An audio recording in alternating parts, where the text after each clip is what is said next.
people will put up with for a little bit of money. In desperate times, I suppose. Well, I'm one of those desperate people. Desperation to get my daughter a life-saving medical treatment is what drove me to where I am now. That same desperation has led to a daily fear of what might happen next to Danny and I, now that it's all over. I had no choice. I needed money right away. I couldn't qualify for a loan, and the insurance company said the treatment wasn't authorized under our policy. My work was barely paying over minimum wage, and I still needed almost $5,000. The only way this would work is if I got another job working graveyards somewhere else, at least until I could save enough to get her the treatment. Danny was all that I had left. I already lost her mother a year ago in that car crash, and I couldn't lose her too. I looked high and low. I combed the classifieds and drove around desperately searching for a job that could pay what I needed and have an available night shift as well. The prospect seemed hopeless, but I had to find something soon. The town that we lived in was small and the prospect seemed bleak. That was when, in a streak of what felt like luck at the time, I inquired about a job at a small grocery store about a mile away from where we live. It was called Shy's Nighttime Convenience and Grocery.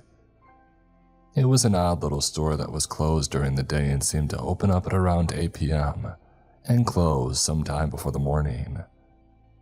The weird hours seemed off, and I didn't know who would want to shop at a store that was only open in the middle of the night, when there were 24-hour chains elsewhere. And though it didn't really matter, it was a store. I needed a job, and the unique hours in this case would work for the schedule that I needed. I decided to try and apply for a job there. I was on my way home after finishing a shift at my day job. My friend Kathy was nice enough to watch Danny while I was working and had even agreed to do so if I found a graveyard shift somewhere else as well, at least for a month or two if needed. Since I had seen the odd shop and saw the hours, I decided to inquire about a job at the lonesome and odd little store that seemed to only be open at night.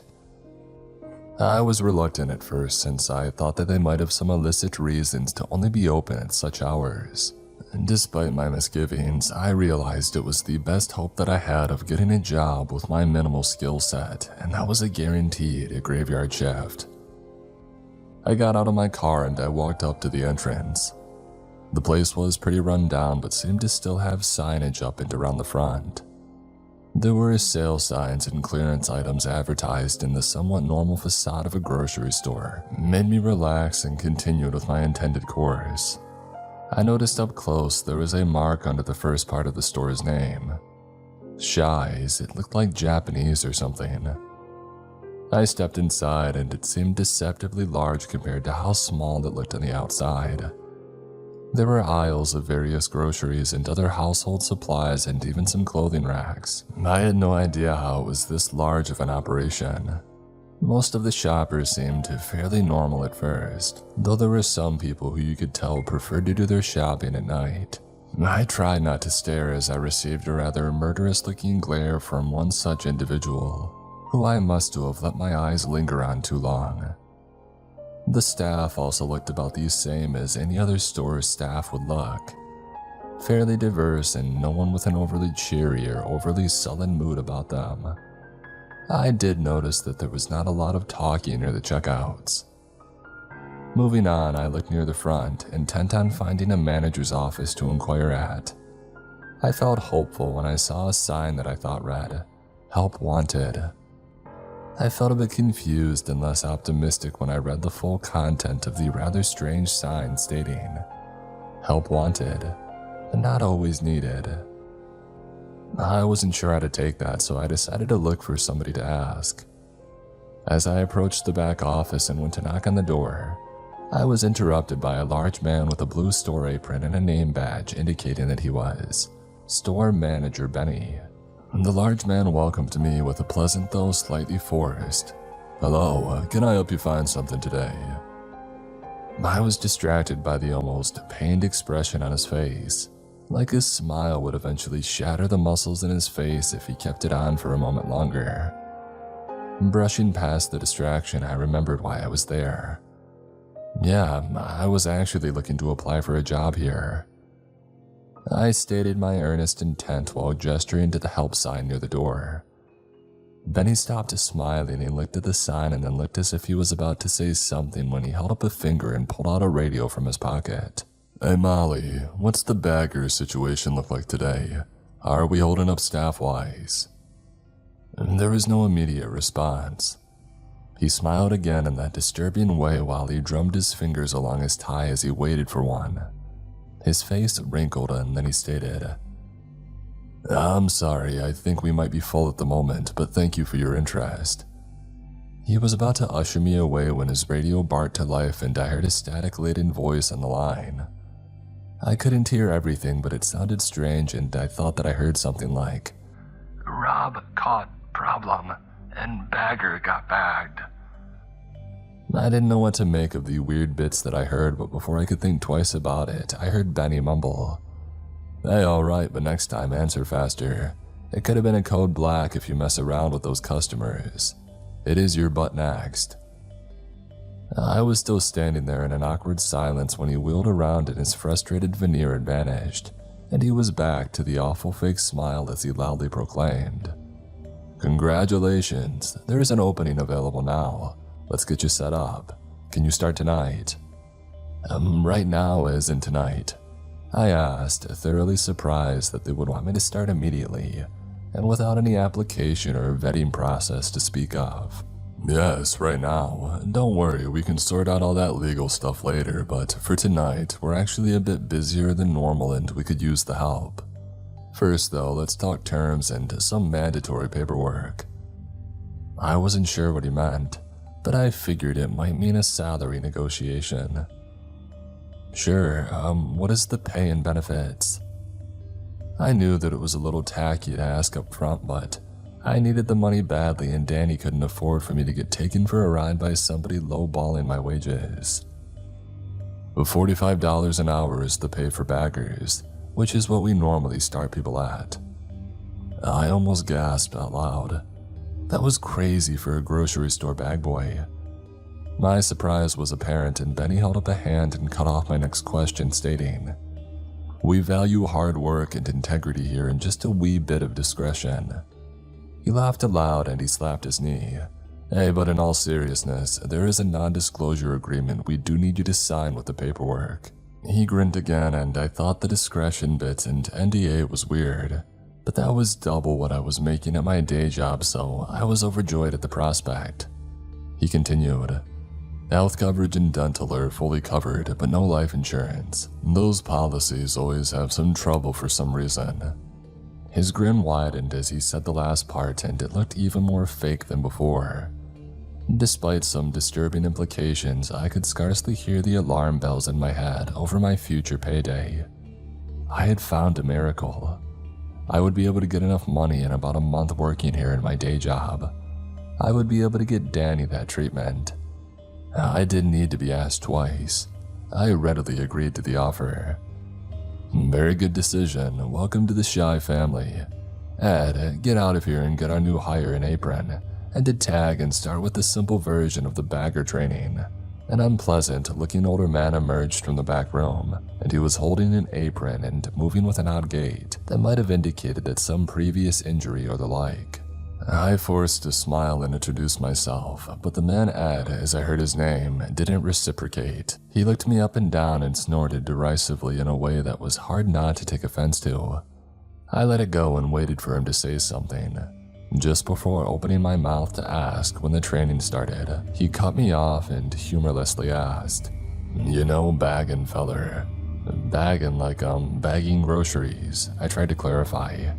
He glared at me and just nodded his head.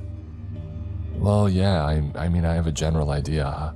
I'd never worked at a grocery store before, but I think I know how things should be bagged, generally speaking. He paused an uncomfortably long time, and I was about to try and speak again when he snorted and gave a rather unpleasant throaty laugh that ended in a dry coughing fit. After he finished, he said, Not like this, I'm guessing you don't. Alright then, come on, I'll show you how we do the bagging and also the other rules. Reckon you better listen close, I ain't for repeating myself. I nodded my head and we started towards the back room where I heard the radio on his belt come to life and a very nervous sounding voice on the other line say, "Code black, repeat, code black." Ed's face wrinkled in a way that somehow made him look even more annoyed than usual. Oh god dang it all, more of them fellers already. He turned and left, angrily shouting some imperceptible grunts and complaints into the walkie, and he left me near the back room dumbstruck and not sure of what to do.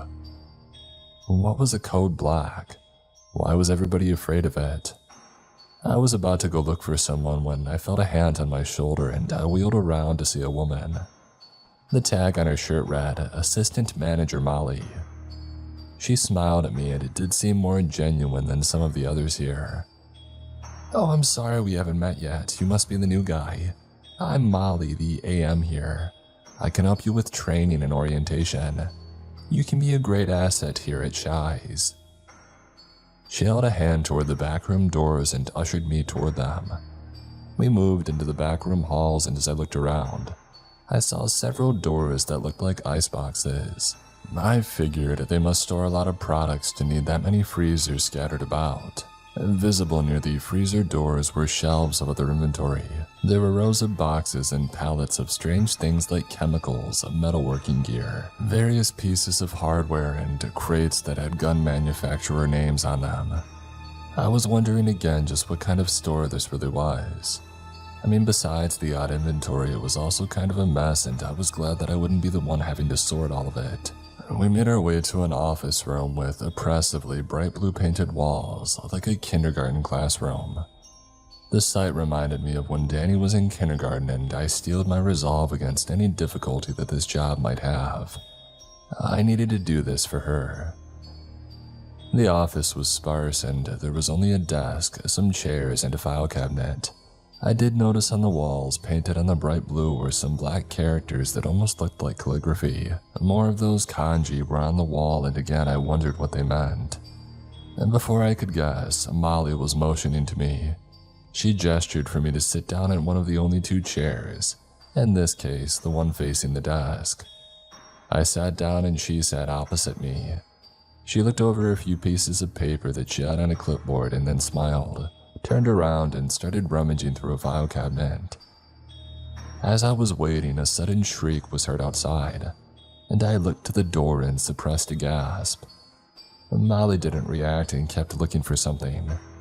I thought that maybe she hadn't heard it, and I was about to say something when she wheeled around with a large binder in hand and dropped it onto the desk with a loud crash. "Before training starts, please fill out this form for your safety and ours." She handed me a piece of paper that, when reading the details, seemed to be the non-disclosure agreement that Benny had mentioned. I thought it was odd that I had to sign this, but other hiring documents like tax, payroll, and healthcare paperwork were not required before starting. I considered they might be paying people under the table, which I hated to admit I might prefer, since no tax deduction meant that I could save money faster. I signed all too quickly without realizing what I was agreeing to keep quiet, and what the consequences imposed were if I didn't. Molly took the paper, looked it over, and said, "Well, good, that's all settled. Well, let's get started. This is the employee handbook and we only have one, so you're going to be doing some light reading for a bit. Because we need the manpower now, though, I will go through it with you quickly, since Ed was indisposed." She grimaced when she said the last word and looked at her watch and then adjusted a dial on her walkie-talkie. She looked back at me and resumed. "As a bagger, you are vital in ensuring customers leave satisfied with their product, and you are one of the last people they will see on their way out, except in certain circumstances." She cleared her throat loudly in time to some muffled noise I thought that I heard somewhere else in the back room. Basic rules and code of conduct are as follows. You are to bag products to the customer's satisfaction. The first thing you are to ask customers is what type of bags they want. Whatever they say goes as far as how to bag things and with what bags. You are not to ask about or discuss the purchases of the customers, no matter how curious you are or how talkative they might be. No questions, period. Understood? She slammed her fist on the binder and I jumped back, startled as she looked at me. I stammered out a quick acknowledgement. Yes, understood. Good, she said and continued with the list. No assistance may be provided to customers for loading or unloading things from their vehicles. If a customer requests help to their vehicle, do not under any circumstances assist or leave the building with them or any customer at any time, regardless of the story they give you as to why they need help. It is our policy and they know this. If requests persist or you are feeling intimidated or threatened, you are to press the yellow button at the end of each checkout by the bagging station. A security personnel will escort the offending customer to aisle 4 for processing and detainment. Wait, detainment? They don't just kick them out. I thought that was weird. She continued with the next rule before I could even ask about it. The most important rule, occasionally there will be a special bag request. You will know it when you hear it. If ordered, press the black button by the end of the checkout and proceed with Code Black protocol. These guests are normally our highest paying customers and often are here at the pleasure of Mr. Shi himself. They must be attended as quickly as possible. There it was, Code Black again. What special bag was she talking about? Ignoring the look of concern spreading over my face, she continued. Cell phones, smartwatches, or quite literally anything that could be used as a recording device are strictly prohibited while on duty, both for our customers' sake and for our own. The store closes at 4 a.m. exactly, and any customers who remain will be escorted out. Only exception being any customers who are involved in a Code Black. No access is allowed to the basement and inventory backrooms, only managers and stock employees allowed. Simple, right? Any questions? She asked while flashing another smile. Well, I did have a few questions about but she cut me off mid-sentence, talking over me and saying, Oh good, I knew you looked like a fast learner. Come on, let's get you out to the check stands and bagging. She grabbed my shoulder surprisingly hard and pulled me out of the office and backed into the store proper. I saw a few customers look at me getting pulled along and I saw some snickers and I felt a bit embarrassed. I was led to a checkout with a flickering number 3 next to it. The other two were busy with customers waiting in line to be helped by a cashier and bagger a few feet away from where I would be standing. We stopped and Molly cleared her throat loudly to get the attention of a young man with dirty blonde hair and a rather unimpressed expression on his face. Hello Lee, this is our new bagger. Show him the ropes and try to be easy on him, it's his first day. I know it's busy, but we don't need another Rob situation so soon. Have fun, you two. She walked away without another word to the back room and I was left there with Lee. And as I heard his name, he was staring at me. I tried to break the ice. My name is... save it, he responded abruptly. I don't want to get attached, just in case. I liked Rob and he was my friend and now it's best not to talk about what happened to him. Just do your job and follow the rules and you should be fine. I didn't know how to respond to the blunt introduction, but I figured he seemed nicer than that Ed guy, so I just walked up to the bagging station and gave him a mock salute and tried to put a smile on my face. It was going to be a long night. The first customer came through and Lee wordlessly scanned their items. I proceeded to grab a few nearby bags when I felt a sharp kick in my leg. Lee was glaring at me like I had just slapped his mother. What? I thought I was supposed to. And then I looked at the customer who was frowning at me and I remembered. Hello, what type of bag would you like? The customer, an older woman, sneered at me and finally accepted the question and said flatly, Paper, please, and did her best to pretend that I didn't exist while I was bagging her items. Mostly groceries, produce, meat, and dairy. There were a few odd pieces like a set of kitchen knives and what looked like boxes of some sort of firearm ammunition. I was about to ask about them when I remembered the rules, so I tried to ignore it and just carry on.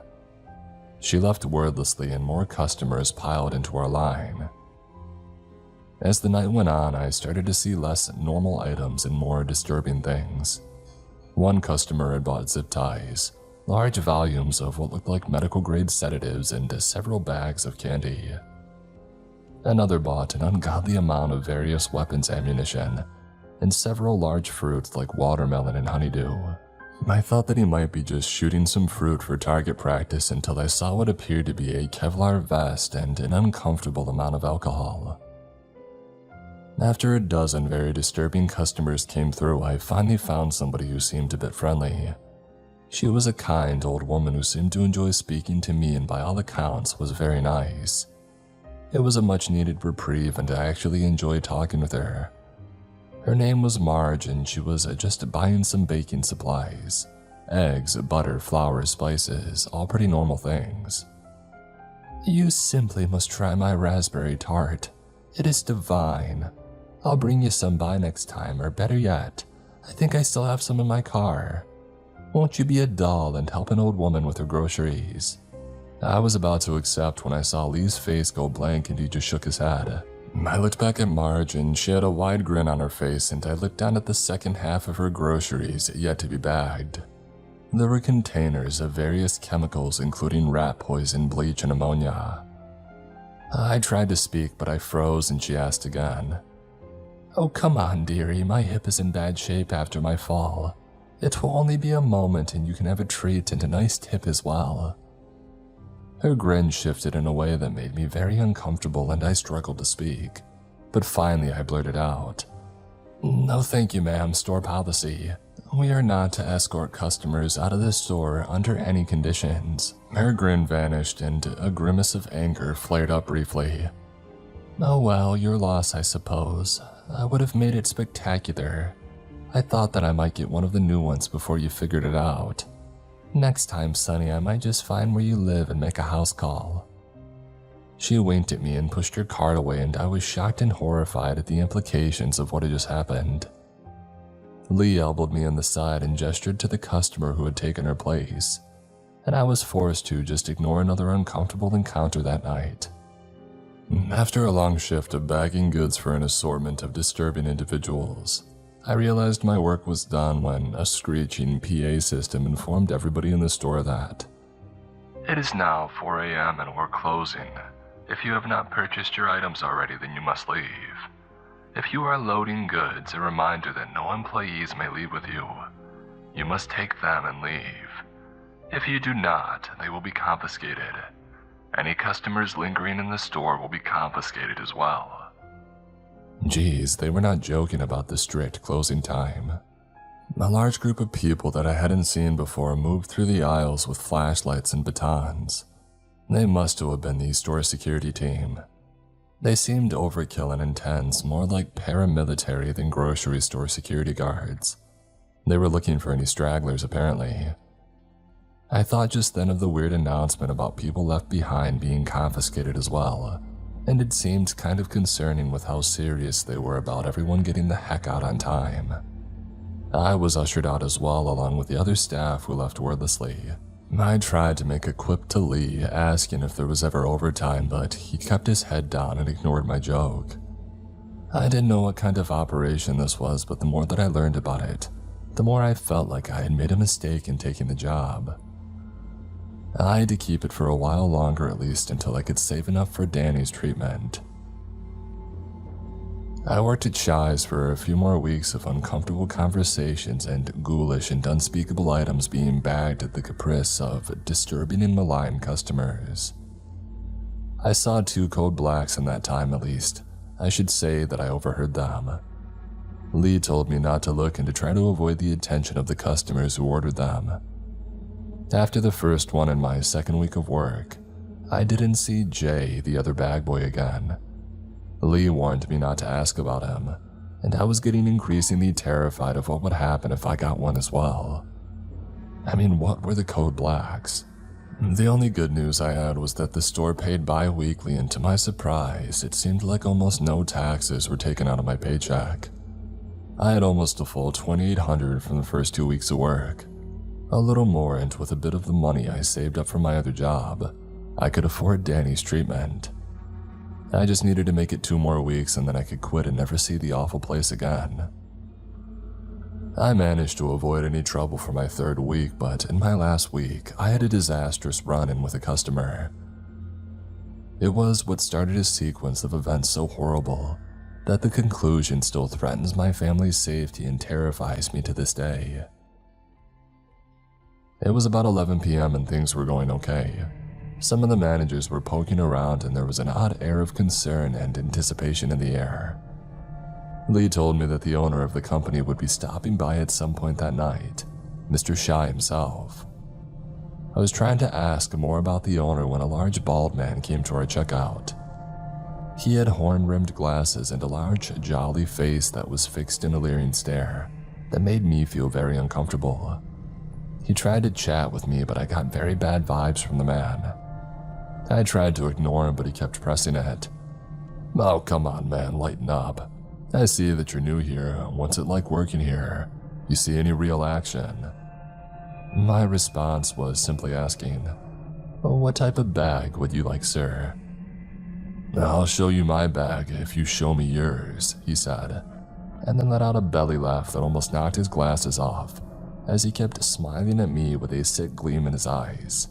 After a moment, he finally said, "Plastic's fine, I suppose. Just trying to lighten the mood. You look tense, you could use a break." I ignored him while bagging copious amounts of junk food, a pair of pliers, lube, condoms, and various chemicals like bleach and OxyClean. I had become slightly inured to the worst of the colorful characters and the concerning wares that they purchased, but this one seemed particularly loathsome. "Yeah, you could definitely use a break. Yeah, I know, I can give you a little pick-me-up in my car. I'm right outside, help me take this stuff out, and I'm your huckleberry." I couldn't even formulate a response. I couldn't think over my skin crawling away to another zip code. I resolved to just fall back on the rulebook line and proceeded to inform him that we are not allowed to leave the store with customers for any reason. To my horror and disgust, this one did not let the matter go. Come on, you're just playing hard to get. Seriously, I'm sure I can pay you more than these people. Come on, what do you say? Come on out and we'll talk about it." I repeated the rules again while bagging the last of his items, but he would not let it go. "Hey, listen to me, you little... You think that you're too good for me. You think that you're some kind of hot piece of shit. Oh well, you're coming outside now. No one ignores me like this. I have a special treat in store for stubborn pricks who don't listen to me." His face was bright red and he was practically spitting the words at me. I panicked at first, but then I remembered the button by the bagging station. I pressed it discreetly while trying to hold my ground, shrinking slightly back to the vile tirade of the deranged individual. I took a step back and he moved forward, looking like he was going to grab me. To my surprise, a large gloved hand fell on his shoulder. I looked behind him and a nearly 7-foot-tall man clad in a weird cross between police riot gear and military-grade armor was holding him back. The customer turned around and started to yell at security. "Do you know who I am? I know the owner and you'll all be sorry that you crossed me. I'm going to." And a sickening crunch was heard, followed by the man going limp. The guard holstered a now bloodied security baton and bent down over the dazed form of the customer.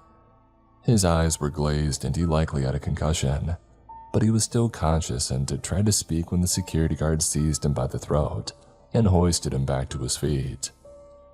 The customer tried to whimper out a soft and confused sounding, "Wait, wait." Before he was punched so hard in the chest I thought that his ribs broke from where I was standing. The helmeted face of the guard turned to me, looked me up and down and asked, "What type of bag was he using?" I had no idea what that had to do with anything, but I answered, Plastic, he was using plastic bags." I heard a chuckle under the mask and helmet of the guard and he said, Too bad he didn't pick paper." And the guard dumped out one of the man's bags. As he was trying to rise to his feet, the guard placed the plastic bag around the customer's head and tightened it. To my shock and horror, he proceeded to easily strangle him. I couldn't believe what I was seeing, and after a few moments it was over. I was speechless, and another guard came over and they took the customer's body on a stretcher to the back room. Benny, the store manager, had appeared out of nowhere and spoke to us. "I'm sorry that you had to see that, but I'm glad that you're safe. We take threats very seriously here and know that you all need to be safe in such dangerous times. That's why we keep this place safe from dangerous people like that. I trust what happened here will also be safe and secure with you, right? After all, we wouldn't want you endangered by anybody like that knowing where you live, right?" He smiled at us and left the back rooms. I understood the veiled threat and realized that I wouldn't be able to tell any real authorities or report on this madhouse. And despite that encounter, my night was not yet done and the worst was yet to come. Lee wouldn't speak to me about what we both saw, and we tried to move on with the night and pretend that what we saw happen didn't happen. It was getting close to 4 a.m. and we would be able to close soon. I was so close to being done with this place and getting out of there and home to my little girl. I just needed to hang on for a couple of more days. There were only a few more customers lining up at the checkouts when something odd happened. A well-dressed man went to check out too, and they shut off their light and said that the scanner was not working anymore. It seemed fishy since it had been fine all night, but when the guarded looks and concerned faces flashed before me and then back at the well-dressed man, I realized that they might know something that I didn't. My heart sank as I realized that he might be one of those special customers. I looked over at Lee and he was visibly sweating and fumbling with the cash register. The man sauntered over to the checkout. He had a small basket with what looked like fine sewing thread, thimbles, and tailoring articles. It also contained a hacksaw, a plaster cast, and several boxes of nails and rivets that seemed to clash with the sewing equipment. By itself, I didn't think anything of it and I relaxed a bit. Lee was pale and wordlessly scanned the small items that he had. After they came down the conveyor, the man turned to me, tipped his hat, and introduced himself. "Good evening, my friend. My name is Henry Jaspin. I work for a little antique clothes shop and I'm here to get some materials." I relaxed a bit more, and this didn't seem too strange. I proceeded to ask, "What type of bags would you like today, Mr. Jaspin?" "Well, my good fellow, I think paper for the small bits you see here. Indeed, I found all the tailoring kit I need to make work anybody would be proud of. But what I really need today are some raw materials. So the bag I really need will be a body bag tonight, preferably the larger variety." My mind was racing, my heart was pounding. Did he just say that he needed a body bag? I was about to ask him to repeat it when it dawned on me. The rules, it said. A special bag request. You will know it when you hear it. I realized that I had just encountered my first code black. I forced my trembling body to move and I pressed the black button under the bagging station. I heard an alert on a nearby walkie-talkie. "Code black on number 3. Confirmations were heard all around. There was a burst of motion near the back and I handed Mr. Jaspin his bag of smaller merchandise as Benny approached us. "Good evening, Mr. Jaspin." He managed to choke out the words, seeming uncharacteristically nervous. "Oh, Benny, don't worry, I know what I asked for, and though you are a big fella, I wouldn't dream of picking you. We go too far back. Besides, your skin is terrible. Can you imagine one of our suits on you?" Mr. Jaspin let out a howl of laughter and Benny followed suit with a nervous chuckle of his own. "Your new employee, however, he has a nice strong jaw and broad shoulders. Not as much meat, though." He looked me over and I was confused and terrified at the implication of whatever it was that he was talking about. As he was eyeing me, Benny spoke up saying, "Of course, you are free to pick as you please, but if I could suggest an option. We just picked up a rather unruly fellow who was just processed a few hours ago, and he's on the larger side. Perhaps he would be a good alternative." "Oh, of course, Benny, you and your new hire lead the way." I followed Benny in between him and Mr. Jaspin, who was behind us. We went into the back and then through keycard locked doors that led into the basement. Benny shot me an apologetic look as we descended into the basement, and I beheld what was down there for the first time. The place was very dark and freezing. I thought that it might be another type of meat locker, and I was not too far off. When the light switched on, I had to stifle a gasp of shock and horror. As soon as the room was illuminated, I saw it all. We were surrounded on all sides by rows and rows of body bags. Almost all of them were full, and corpses leered out of many of them, all in various states of decomposition.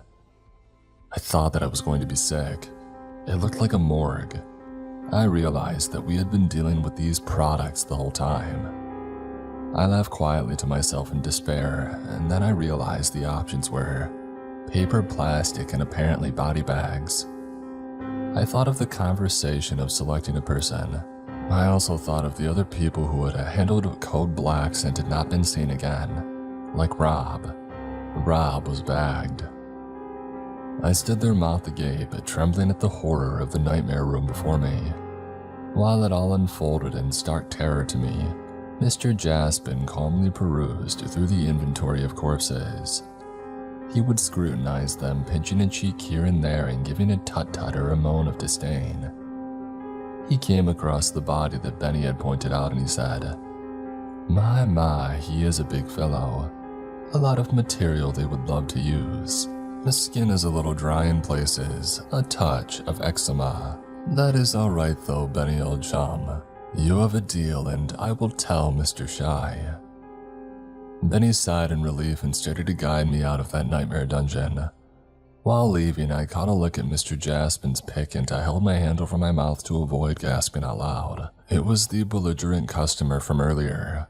A large dent on his face from when it was smashed in by security. The face had a deathly pallor and his eyes were still leering even in death. Why in the hell was he down here in a body bag? And why did it sound like he was just purchased? My mind was grasping for rationalizations for how and why this was all happening. Suddenly Mr. Jaspin caught my hand and proceeded to place a card into my palm. As for you, my fine friend, we would love to have a worker like you at our establishment. Shy runs a tight ship here, but we're a bit more free-spirited at the tailor. Take care. And he departed with his horrific purchase. I was ushered upstairs in a daze and I vaguely heard Benny talking with someone. I snapped back to my senses and saw a new face looking at me. He was an older man and he had very intense, unblinking eyes that were boring into my soul as I stood there. He spoke to me in a stern but oddly soothing voice. I know you might be unsettled by what you saw, but Shy knew in the means to access it are parts of natural life. It is what you saw, it is what we sell. We sell it in all its forms. Why, it's even in our name. I hope you understand and do not consider anything foolish over the next few days. We value your work, but understand that some people lack the fortitude to deal with what our business does. Just don't forget that when you head back home to your house on 4th Avenue, the large cherry tree at the end of the street is blossoming and it looks beautiful. You should take your daughter to see while it still blooms. He placed a hand on my shoulder and squeezed while departing. I had no idea what I had just witnessed, but I knew that I was in trouble. My mind was a jumble, and besides the imminent threat, I found myself considering something unrelated, a name. I thought about what Mr. Shy had said about Shy New and how we sell it. I looked again at the sign and, as I was leaving, Shy's Nighttime Convenience and Grocery. I didn't think anything of it at first, but I looked closer at the kanji by the first word. Looking up the meaning on my phone, I saw it was indeed the kanji for shy, sometimes used when counting as the number 4 in Japanese, but more often associated with something else. The dawning horror and simplicity of the name made sense now. Shy more often translates to death. I had worked almost an entire month at Death's Nighttime Convenience and Grocery. I didn't go back, I quit. I will find another way to make the rest of the money that I need. My family's safety is what is important now, and I know that it is not safe for me and Danny here anymore. I mean, how could it be when Mr. Death knows where you live?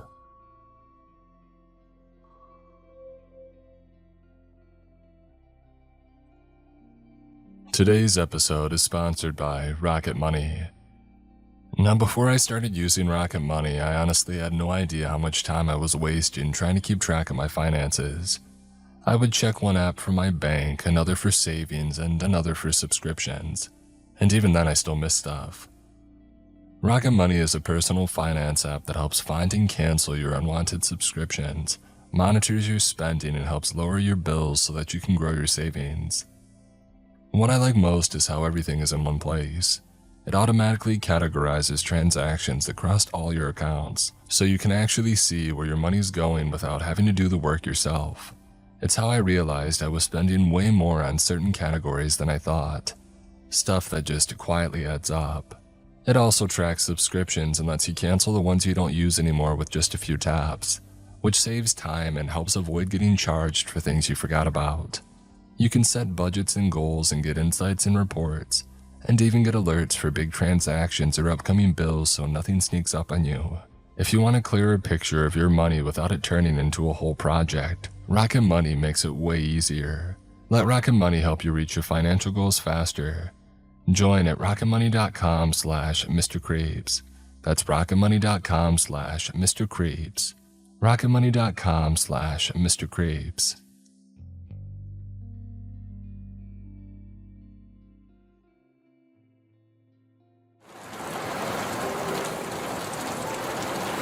My mind had shattered, slowly and methodically into confused fragments and tiny shrieking pieces. I remember days just laying in bed and not eating and staring at the ceiling. I remember the skittering of the shadow people in the corners. But most of all, I remember the voices screaming at me all the time. It was my mother's voice, most of all. That insane and grating cry. "Wet your bed again and don't cut it off," she screamed harshly. The voice seemed to come from all around me, shaking the walls and the ceiling. But I was still laying alone in my bed. No one else was here. Logically, a part of myself knew it, but I could still hear her shrieking voice. That lunatic, raspy shrieking. I remember the first time my mother ever caught me stealing a piece of candy as a little boy. She dragged me, crying and pleading, into the kitchen, and then she'd turn the oven burner on high and grab my hand. "This will teach you," she hissed as she quickly pushed my hand down. I think the screams from that day echoed across the decades, and that sometimes even now I still hear them. The door downstairs, it clicked and jiggled. I felt like a statue in the bed. The ceiling seemed to be opening up into another world. A ragged patch about 7 feet across crumbled down, revealing a paradise with rainbows and bright green rolling hills and puffy clouds beyond. But in this dank place, my flesh body stayed and rotted, surrounded by garbage and filthy dishes with larvae squirming on them. Out of my peripheral vision, I saw policemen and paramedics rushing in, their cold, attentive eyes quickly scanning the room. Mixed in with them, though, the shadow people skittered and writhed. They grabbed me, but I couldn't tell if the hands were the flesh of humanity or the cold void of the shadow people. I looked up at the opening in the ceiling. It seemed to wave me forward. I felt myself floating out of my body toward the land of milk and honey, as the blue skies and eternal sunshine there beckoned me forward. I glanced back. The shadow people swarmed all over my filthy, broken flesh shell, but I knew that I had escaped their clutches. Working together, the paramedics and shadow beings took my body away, but I felt grateful knowing that I had just left behind a fate worse than death. Time passed, but I don't know how much. I lived in a world of forever sunshine and clear streams and endless forests. I would glance back through the opening occasionally, seeing my body made of meat still laying there. Men in white coats stood among the shadow people in a brightly lit, clean room with curtains. The shadow people took their razor-sharp fingers and traced invisible sickness all over my body. Other shadow people gnashed and clawed at the men in the white coats. I knew that their attacks didn't leave physical marks. They were more like radiation in a way. If a shadow person reached inside someone's body and traced its dagger-like finger across their liver, that person would have liver failure within months. I had seen it happen many times before. The shadow creatures attacked me all over. With each attack, it seemed like I had lost more and more of myself. I turned away, sickened. I would always return back toward the land of sunshine and rolling hills, but as I looked around there, it seemed more like a prison than ever before. I was alone in these forests, set to wander under the beautiful springtime hills for eternity. Perhaps this place was hell. Perhaps instead of fire, it used boredom to burn, just like a prison. I heard the man in the white coat speaking through the opening that always followed behind me. It's a rather severe case of catatonia with catalepsy and mutism. One of them with glasses said, "He has a prior diagnosis of schizophrenia, but it seems to have gotten much, much worse." "And does he have any past history of catatonia?" the bald man in a white coat asked. The man with glasses shook his head, looking grimly down at my body made of meat. The rest of the men looked down with slightly bored expressions. One turned and left the room, jotting something down on a clipboard. The shadow creatures followed close behind, twisting and thrashing on the walls and ceilings like salamanders from hell. No reported history of mutism or waxy flexibility or any other typical signs. The man with glasses responded, giving a low sigh. "Well, he's not responding well to the current medicine, so we'll start him on electroconvulsive therapy and continue things for now. We'll also keep the feeding tube." "So what are you putting down as the official diagnosis?" the bald one asked. The man with glasses wrote something down on his clipboard. "Withdrawn catatonia resulting from severe untreated paranoid schizophrenia," he responded. "We'll have to get an involuntary commitment form signed by a judge. Tell the nurses to rustle up an extra inpatient bed in psych. He's gonna need it." The next few days slipped by as before.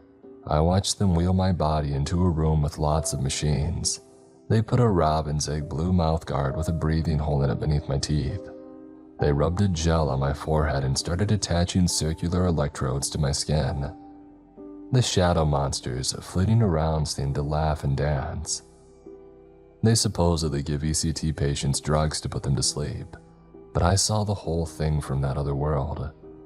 Perhaps there are more things in existence than doctors even dreamed possible.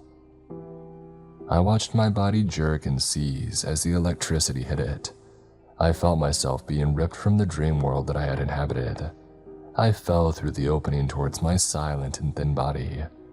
It lay there as pale and still as a corpse. As we rejoined, I thought that I could hear the laughing of the shadow people. "Duh," I groaned. My eyes flew open. I saw that time had passed, though I had no idea how much. I wasn't in that surgical room anymore with the kicking, seizing surges of electricity, and the doctors who showed far too many teeth in their smiles. Now I was alone. Every part of my body seemed to hurt. My back shrieked at me as stabbing pains ran up and down my spine. I sat up suddenly in the darkness looking around. I was laying on a thin mattress in a room with oppressive concrete walls. I blinked quickly, my eyes adjusting slightly. A thin trickle of light came in through a window. Metal bars crisscrossed it. Outside I saw the bloody red glow of a sunset, or maybe it was a sunrise. The dark crimson light streamed down through roll after roll of razor wire and high-sharp fences. I stumbled out of bed toward the door, ripping it open. Bright fluorescent light streamed into the suffocating gray room. They flickered and strobed, casting eerie shadows dancing up and down the hallway. I didn't see a single person. Empty medical carts stood on the sides. Bloody scalpels and knives were thrown haphazardly on top of one. I saw the drawers ripped open, some of them broken off. One of the half-cocked, crooked drawers contained dismembered human fingers, lined up carefully like an open package of hot dogs. Used needles and chunks of broken brick and cement littered the gray floors. I also saw splatters of something red, and chunks of what looked to be a liver. Flies swarmed around them, and a sudden sickly wave reached me as I stood on the threshold. I backed up, nearly vomiting. I retched for a moment, my eyes watering as I breathed through my mouth, trying not to smell the putrefaction. I looked back into the room, realizing there was a sign above the bed, one that I hadn't seen in the darkness. It looked ancient and was covered in thick layers of dust and yellowy nicotine stains. I squinted, getting closer and trying to read it. Rules for patients' well-being and survival while in Whiting Psychiatric Hospital. 1. Do not leave doors open, that invites them in.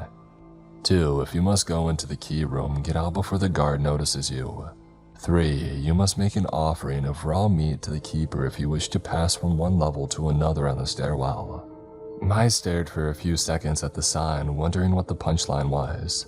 I looked around expecting someone to jump out and try to scare me, or perhaps announce that it was all a prank and being recorded, but nothing changed. Still imprisoned in the cube of gray concrete with ancient strobing lights streaming in from the hallway, I felt a sudden coldness run through my body. I glanced at the open door with a shrinking feeling in my chest. For a brief moment in the flickering lights, I thought that I saw a pale face with wide, excited eyes peeking around the corner. The fluorescent lights made a tanking sound as they strobed in the hallway, sending their eerie glare into every corner of the room. "Hello?" I whispered, tiptoeing toward the door. Is someone?" But I was cut off by an eerie, congested breathing, a long, raspy inhalation as if a corpse with dirt and worms in its throat had just come back to life. My heart raced at 100 miles an hour, beating hard in my ears. "Dax." The voice gurgled, calling my name. I heard more ragged, choked breath faintly echoing from further down the hall. I backpedaled quickly, looking for some sort of weapon, but everything was bolted down to the ground, even the bed. Unless I wanted to try suffocating these eldritch creatures with a thin hospital pillow, there was absolutely nothing of use in this room.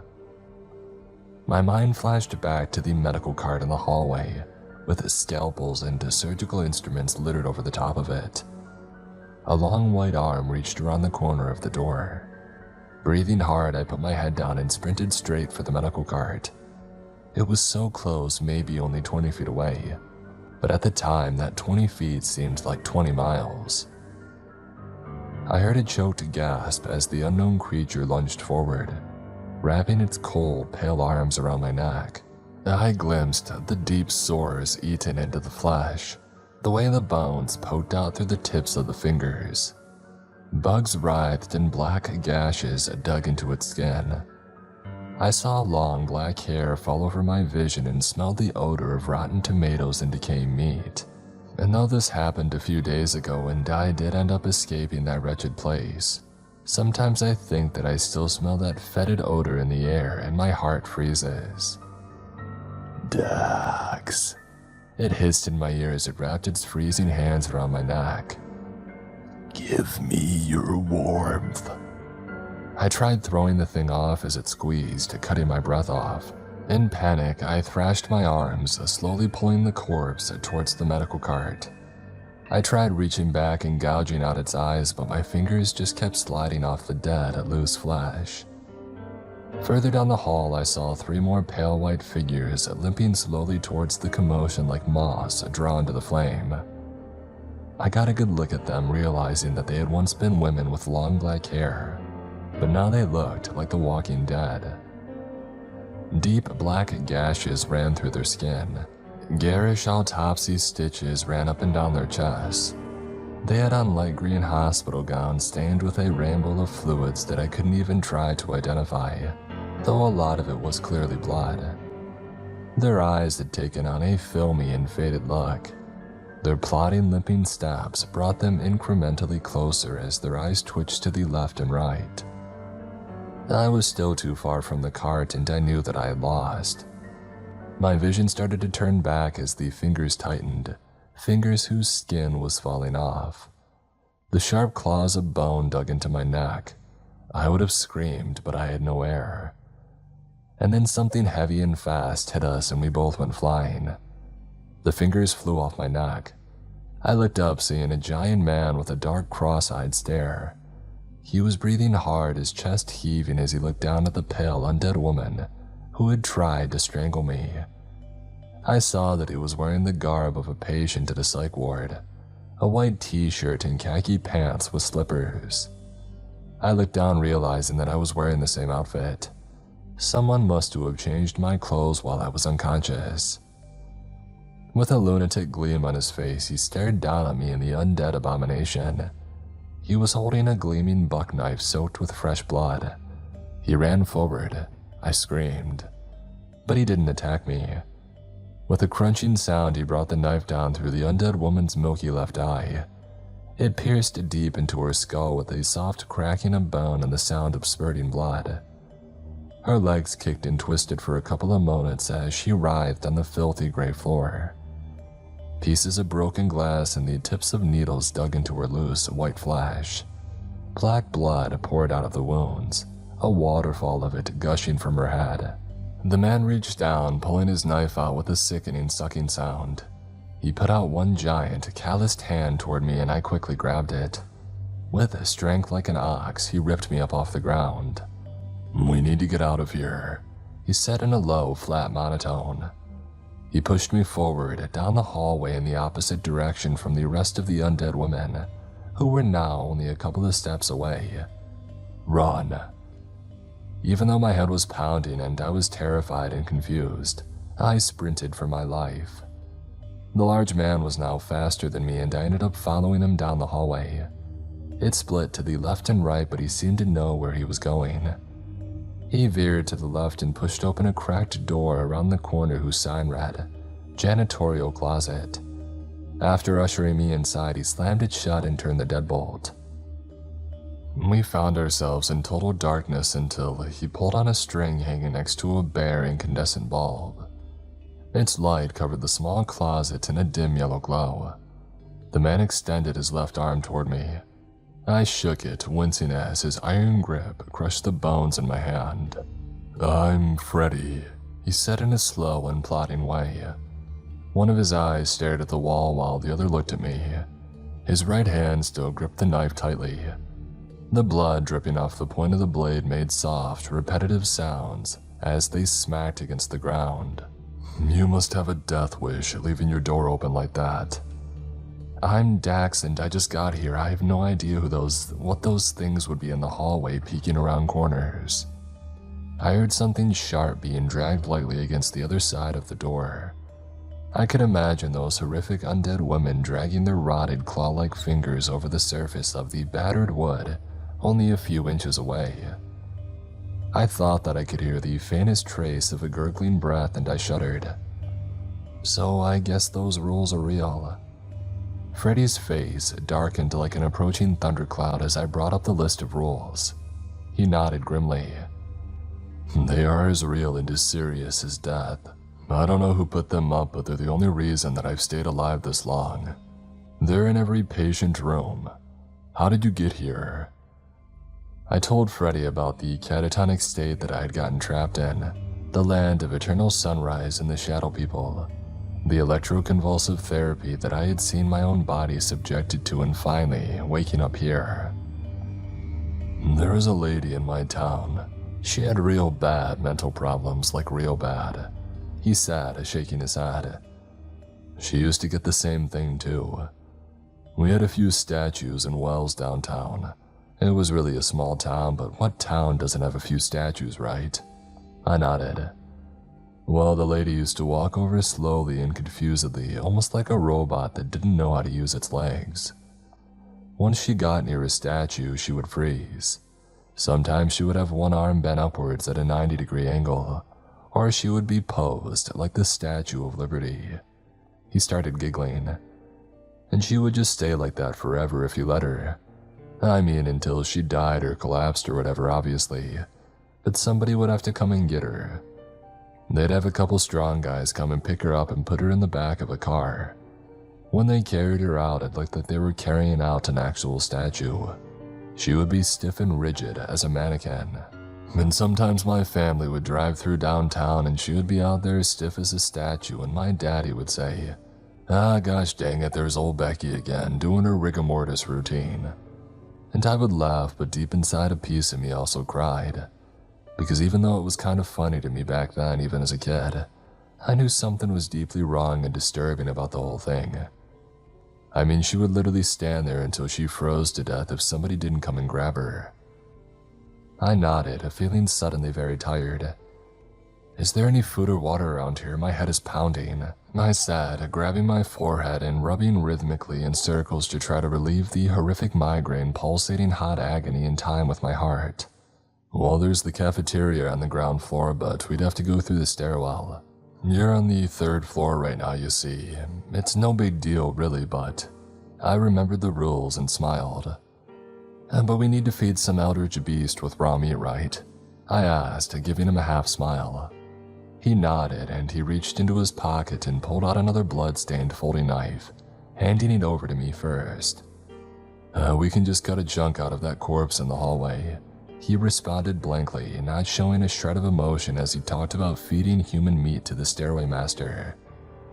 He's not so bad really, or it, I guess, because I'm not even sure if those things have males and females. "What does that mean?" I asked, my curiosity mixing with a sense of dread. He just shook his head. "You'll see in a minute, won't you? Come on, let's go get some water. I could use a drink too. And you don't want to try drinking out of the sinks in the bathrooms. Last time I did that, they started gushing warm, salty blood and I nearly threw up. God, it tasted foul." He wrinkled his face as if the memory of that experience still left a nasty taste in his mouth. "Yeah, thanks for the tip," I said as he unlocked the door and we went out into the hallway and back into danger. Freddy went to the body of the undead woman. She lay sprawled on the hallway, a spreading pool of black surrounding her pale form. Her milky eyes stared sightlessly up at the fluorescent lights as they continued their strobing. "All right, let's do this," Freddy said. I glanced up and down the hallway, seeing no sign of the wandering corpses. We made sure to close the door tightly behind us. I hoped that following the rules would be enough to keep those abominations away, but I still had my doubts. "A pound of flesh," I whispered. The hallway was deathly silent except for the tinking of the lights overhead. Freddy gave me a strange look. "Shakespeare, you know." Apparently he didn't. He just shrugged and knelt down. Without a moment of hesitation, he began to dig in. "The bone's always the hardest part," he said apathetically as if he were talking about cutting up a Thanksgiving turkey. I watched in sickened fascination as he went about his business, and then he grabbed a random bedpan flung onto the side of the dirty hallway floor, put it under her hand and smashed his foot down. The bone cracked with a sound like a muted gunshot. With a smile of accomplishment, he knelt down, picking up the hand. "What are you doing in here, Freddy?" I asked suddenly. He looked up, his face glowering. "I mean, not here necessarily, but..." "I killed my girlfriend," he said simply. "Well, she was cheating on me and I found her and the guy and shot them both in the head. I remember how my fingers traced the exit wounds under the moonlight, how still they seemed." His eyes stared 1,000 miles away, and then he abruptly snapped back, heaving a deep sigh. "They found me criminally insane. I think the nail in the coffin was the..." He hesitated for a long moment. "The blood that I drank from her body." I gave him a sideways glance, waiting for the punchline. What? You drank her blood?" He nodded grimly, his brown, cross-eyed stare showing no hint of emotional disturbance. "There was a lot of stuff going on at the time," he responded, rubbing the back of his neck and shifting from foot to foot like a nervous schoolboy. "I thought my heart was stopping. I was hearing voices and seeing faces in the trees. The voices always came from outside and soon, I couldn't tell when people were really speaking to me because they always spoke. The voices told me that her blood would heal my heart. It would heal all the damage that was done, and so I got a glass and put it under the bullet hole and I drank it. I did, I admit it. I see now that I was sick and that I was wrong. Even if she was cheating on me, she didn't deserve to die. But sometimes things get well. They get a little crazy and confused, and when that happens, sometimes I get a little crazy and confused and make bad choices. I've been in nut house after nut house since then. The last 7 years of my life, I've been shuffled from one psych ward to another. I've been in mental hospitals where they keep you underground and you never see the light of day ever. And then 3 days ago, the doctor said that I was getting a transfer. I had responded well to my antipsychotics and cognitive behavioral therapy, he said, and I would be going to a place with more freedom. They drove me here in a closed van with no windows. I couldn't see where we were going. Some guy in a black suit and sunglasses sat in the back with me, not talking. Then, when we pulled in, he leaned close to me and said the strangest thing. Remember to follow the rules. At Whiting, the danger is real that's not in your head. I gave him an odd look, and then he shuffled me outside. I saw this building, this one that we're in right now. From the outside, it looks like a concrete cube. It has no windows whatsoever and only one door. It's plain, smooth gray concrete on the outside like some kind of government building from 1984. He stopped speaking, cocking his head to the side. I thought that I heard soft dragging from far down the hall. We should keep moving, it's not a good idea to stay in one place out here like this. And with that, he shepherded me through the silver gray metal door labeled a staircase. The dark staircase loomed in front of us like a curtain of shadows. As my eyes adjusted to the dim lighting, I noticed there were switchback stairs, or stairs that went in abrupt 180-degree turns with flat landings between each of the sections. Narrow trickles of light streamed in through cracks in the doors and holes eaten in the walls. The doors started to close behind me, but as it swung by in the darkness, I caught a glimpse of 4 bloody chips stuck into the wood. I grabbed it by the edge and leaned closer, inspecting the strange, slightly curved objects. My breath caught in my throat when I realized that they were fingernails. It looked like somebody had tried to claw their way through the door in sheer animal panic. Move, Freddy whispered, breaking me out of my reverie. And close that door now. I didn't need to be told twice. Just the thought of what had happened last time I left the door open made my heart turn into a block of ice. I silently pushed it closed. Holding the severed hand clenched tightly in his fist, Freddy walked forward, haltingly taking the steps down. He kept looking behind him up and down, like a child checking for monsters under the bed. But here, the monsters were real. I heard a predatory inhalation that clicked and gurgled from the floor beneath us, seeming to go on for a long time. Freddy turned pale and I had the sudden urge to just turn around and run. I didn't want to see what was waiting below.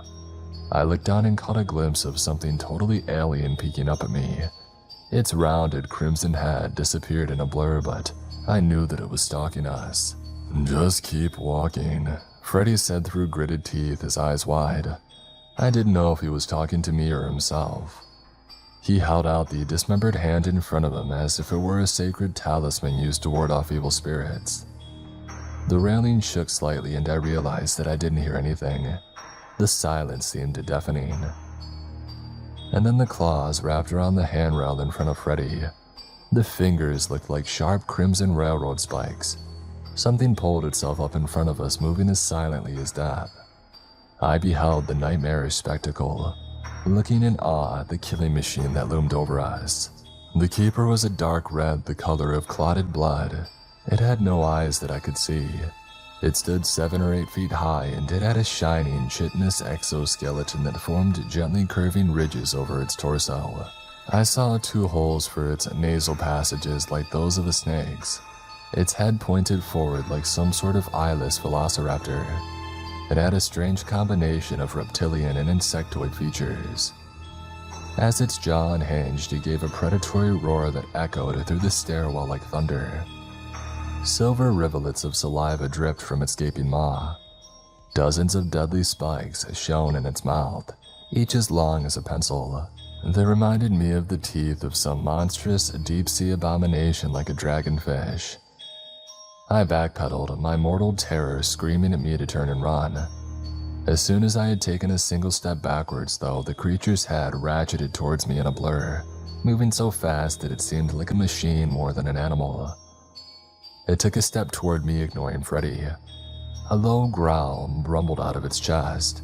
I felt it in my bones. The stare seemed to shake as it grew in intensity. I stared into the eyeless face as it lowered its sharp fangs towards me, making clicking sounds in its throat.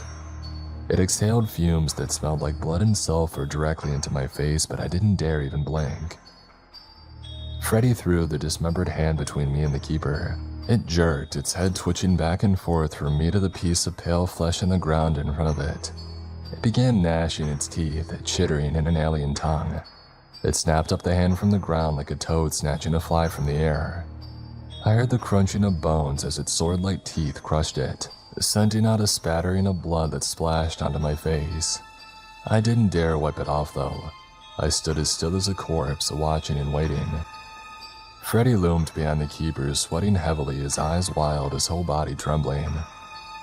The keeper gave one last rumbling, clicking growl before jumping up onto the railing. Using its claws, it climbed up and out of sight in a blur. The railings shook under its weight as I started forward again, feeling like a man who had just stared the angel of death in the face and lived to tell the story. When we came out on the first floor, I carefully closed the door behind me, making sure that it clicked shut. I didn't want anything from that stairwell or those upper floors going through it. I could use some water after that, Freddy said, his rubbery lips forming the faintest trace of a smile. But honestly, there are worse things in here than the keeper. I feel like if I had enough time, maybe I could domesticate the keeper, like some sort of alien dog. Yeah, you could give it treats of human fingers and hearts when it sits or rolls over, I said, rolling my eyes. A large room opened up to our left. Freddy speed walked right in there. I had to practically jog to catch up. I saw tables flipped over and rotten food scattered all over the floor. Patches of orange and red and black mold grew wild like trees in a jungle. A dead body lay in the center of the cafeteria, a woman in the same outfit as Freddy and me. Blood seeped from a deep wound in her back. "Oh my God," I said. Freddy just ignored her. He started to walk past without a downwards glance. But then the corpse moved. I heard choked, ragged breathing. I ran forward to the injured woman, flipping her over. Her eyes were rolling and her teeth were chattering. More blood kept spilling out of the wound, forming a spreading puddle around her torso. She inhaled deeply and seemed to come back for a few moments. Her eyes came back down and focused on me. She squinted, blearily flicking her eyes from me to Freddy. "I almost got out," she said, giving a faint smile. Frothy blood bubbled from her lips. "It's in the key room. The key to the front door is there. It's in the back on a big black metal chain. But the guard..." Her eyes widened at the memory. "Oh God, the guard."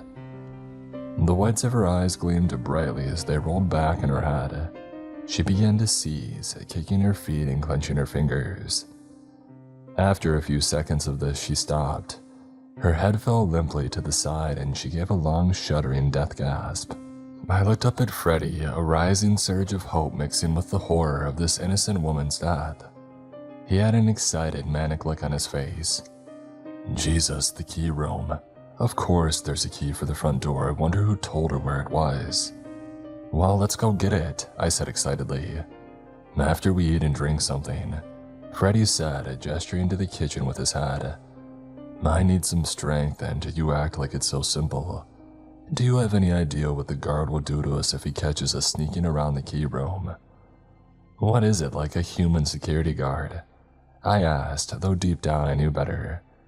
Freddy laughed, a sardonic giggle. "Yeah, okay," he said, sneering. "A human. No, nothing here is ever normal. I caught a glimpse of the guard once and well, you'll probably see for yourself soon enough, but it's horrifying. That thing definitely isn't human. There was barely any food in the kitchen. We found a jar of old peanut butter and started eating it. The fridges were filled with rotting meat and clotted, moldy dairy products. They emitted a sickening odor that seemed to seep into every corner of the room. The water tasted soapy and a little off, but I was so thirsty that I barely noticed, chugging cup after cup. The key room's just down the hall. Freddie sat, looking even paler and more nervous than in the stairwell. She was right, it's the only way. We have to get past the guard and get out. If we die here, nobody will ever know what happened. I nodded, but my stomach was doing flips. My heart palpitated in my chest as waves of fear shook me to the core. We walked past broken medical carts, shattered bottles, bloody knives, and pieces of skin that drew clouds of thick black flies. The entire building smelled like a death camp. I felt that the smell of rotten meat and decaying bodies had likely filtered into my clothes by now. The key room was marked by a large sign. It had a wooden door with a safety glass window smeared with streaks of blood in the shape of a handprint. It didn't seem like a favorable omen. As we got to the door, Freddie turned to me. "In and out, amigo," he said curtly. "No messing around, got it? We go to the back, find the key in the big metal chain and run. If the guard comes, we split up. At least one of us should get out alive." I took a deep breath, bending over.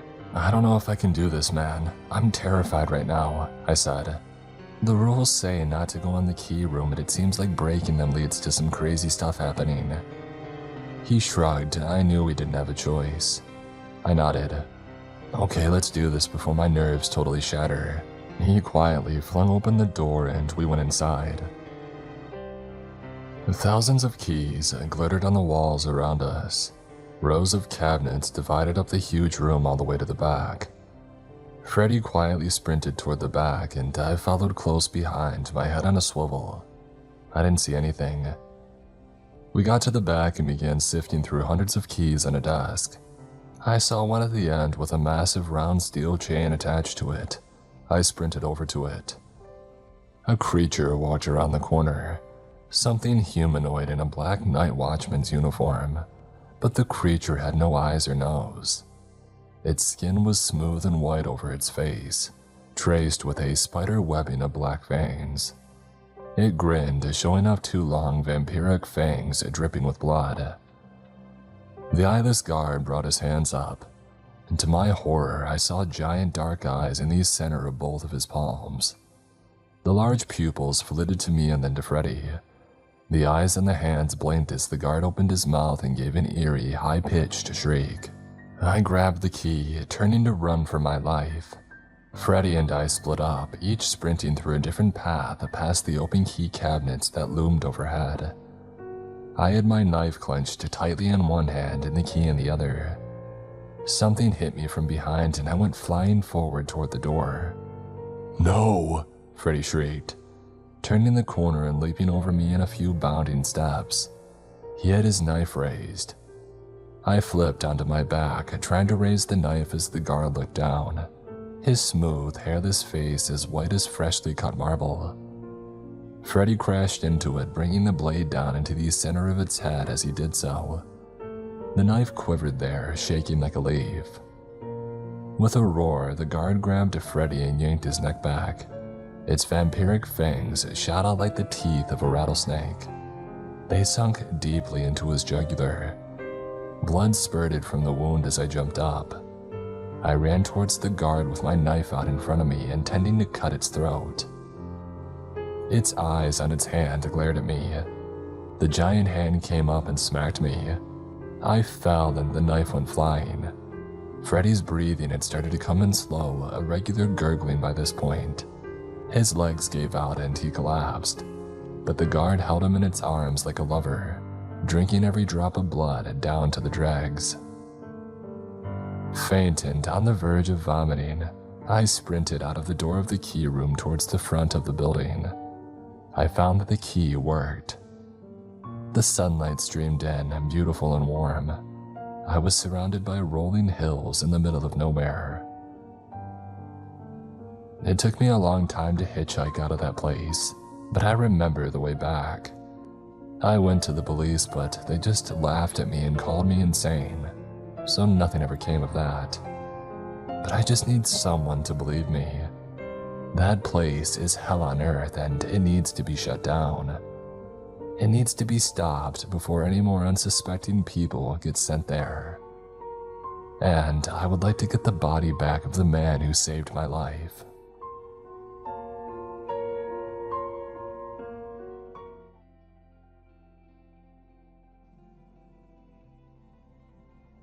It started with the worst Thanksgiving that anyone in our family could remember. Granny Lorraine was dying, even if nobody wanted to admit it. And that meant we'd be spending the holiday at a rundown farmhouse in the middle of nowhere. My father joked that the drive would be worth it just to make sure that she was really dead. Even at 10 years old, I thought it was an ugly thing to say, but I also couldn't blame him. There was a reason why my mother and her siblings lived as far away from Granny Lorraine as they could get, and why most of them had never been back to that farmhouse since they had left. To call Granny Lorraine cruel would have been an understatement. Every word out of her mouth was either a criticism or an insult, and I couldn't imagine what it must have been like growing up with her 24/7. A miserable, sleet-like rain was falling as we pulled up the muddy gravel driveway. I recognized Uncle Alan's beat-up Crown Vic, Uncle Isaac's pickup, and Aunt Carol's shiny new SUV already parked beside the house. We were the last ones to arrive. My mom opened an umbrella over my head and steered me through the front door.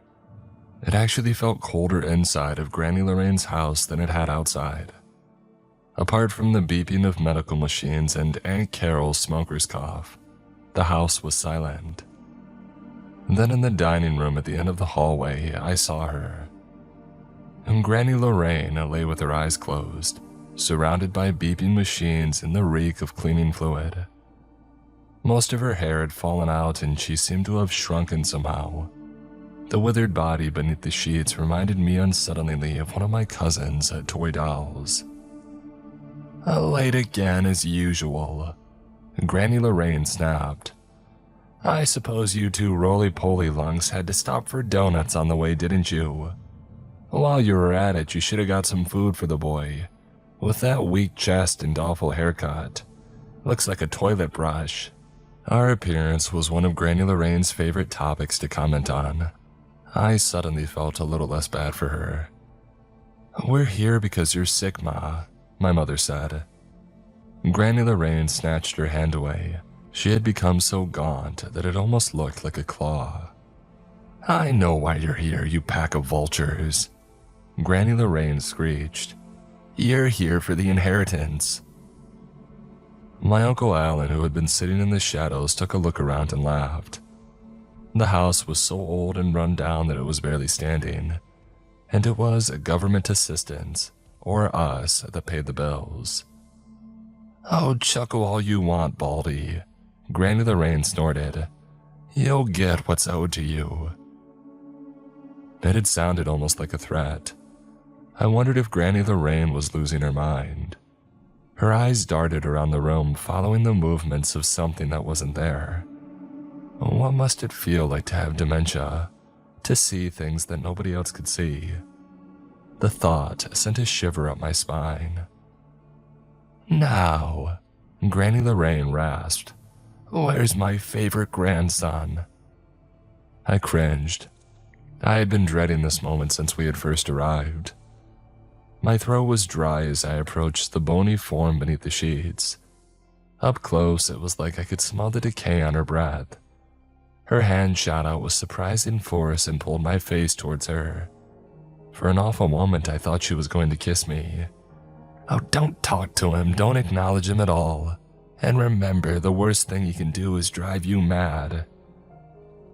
I had no idea what Granny Lorraine was ranting about, but her long dirty fingernails were digging into the skin of my neck.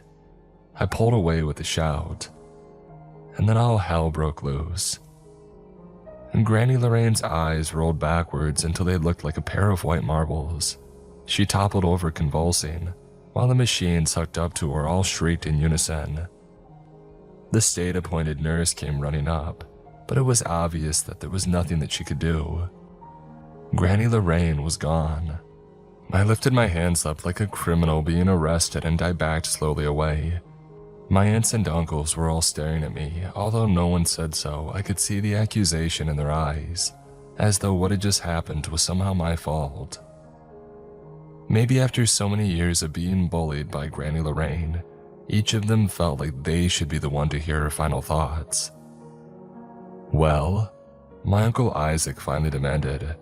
"What did she say?" "I don't know." I shook my head. "She was rambling." I clutched my stomach and said that I felt sick.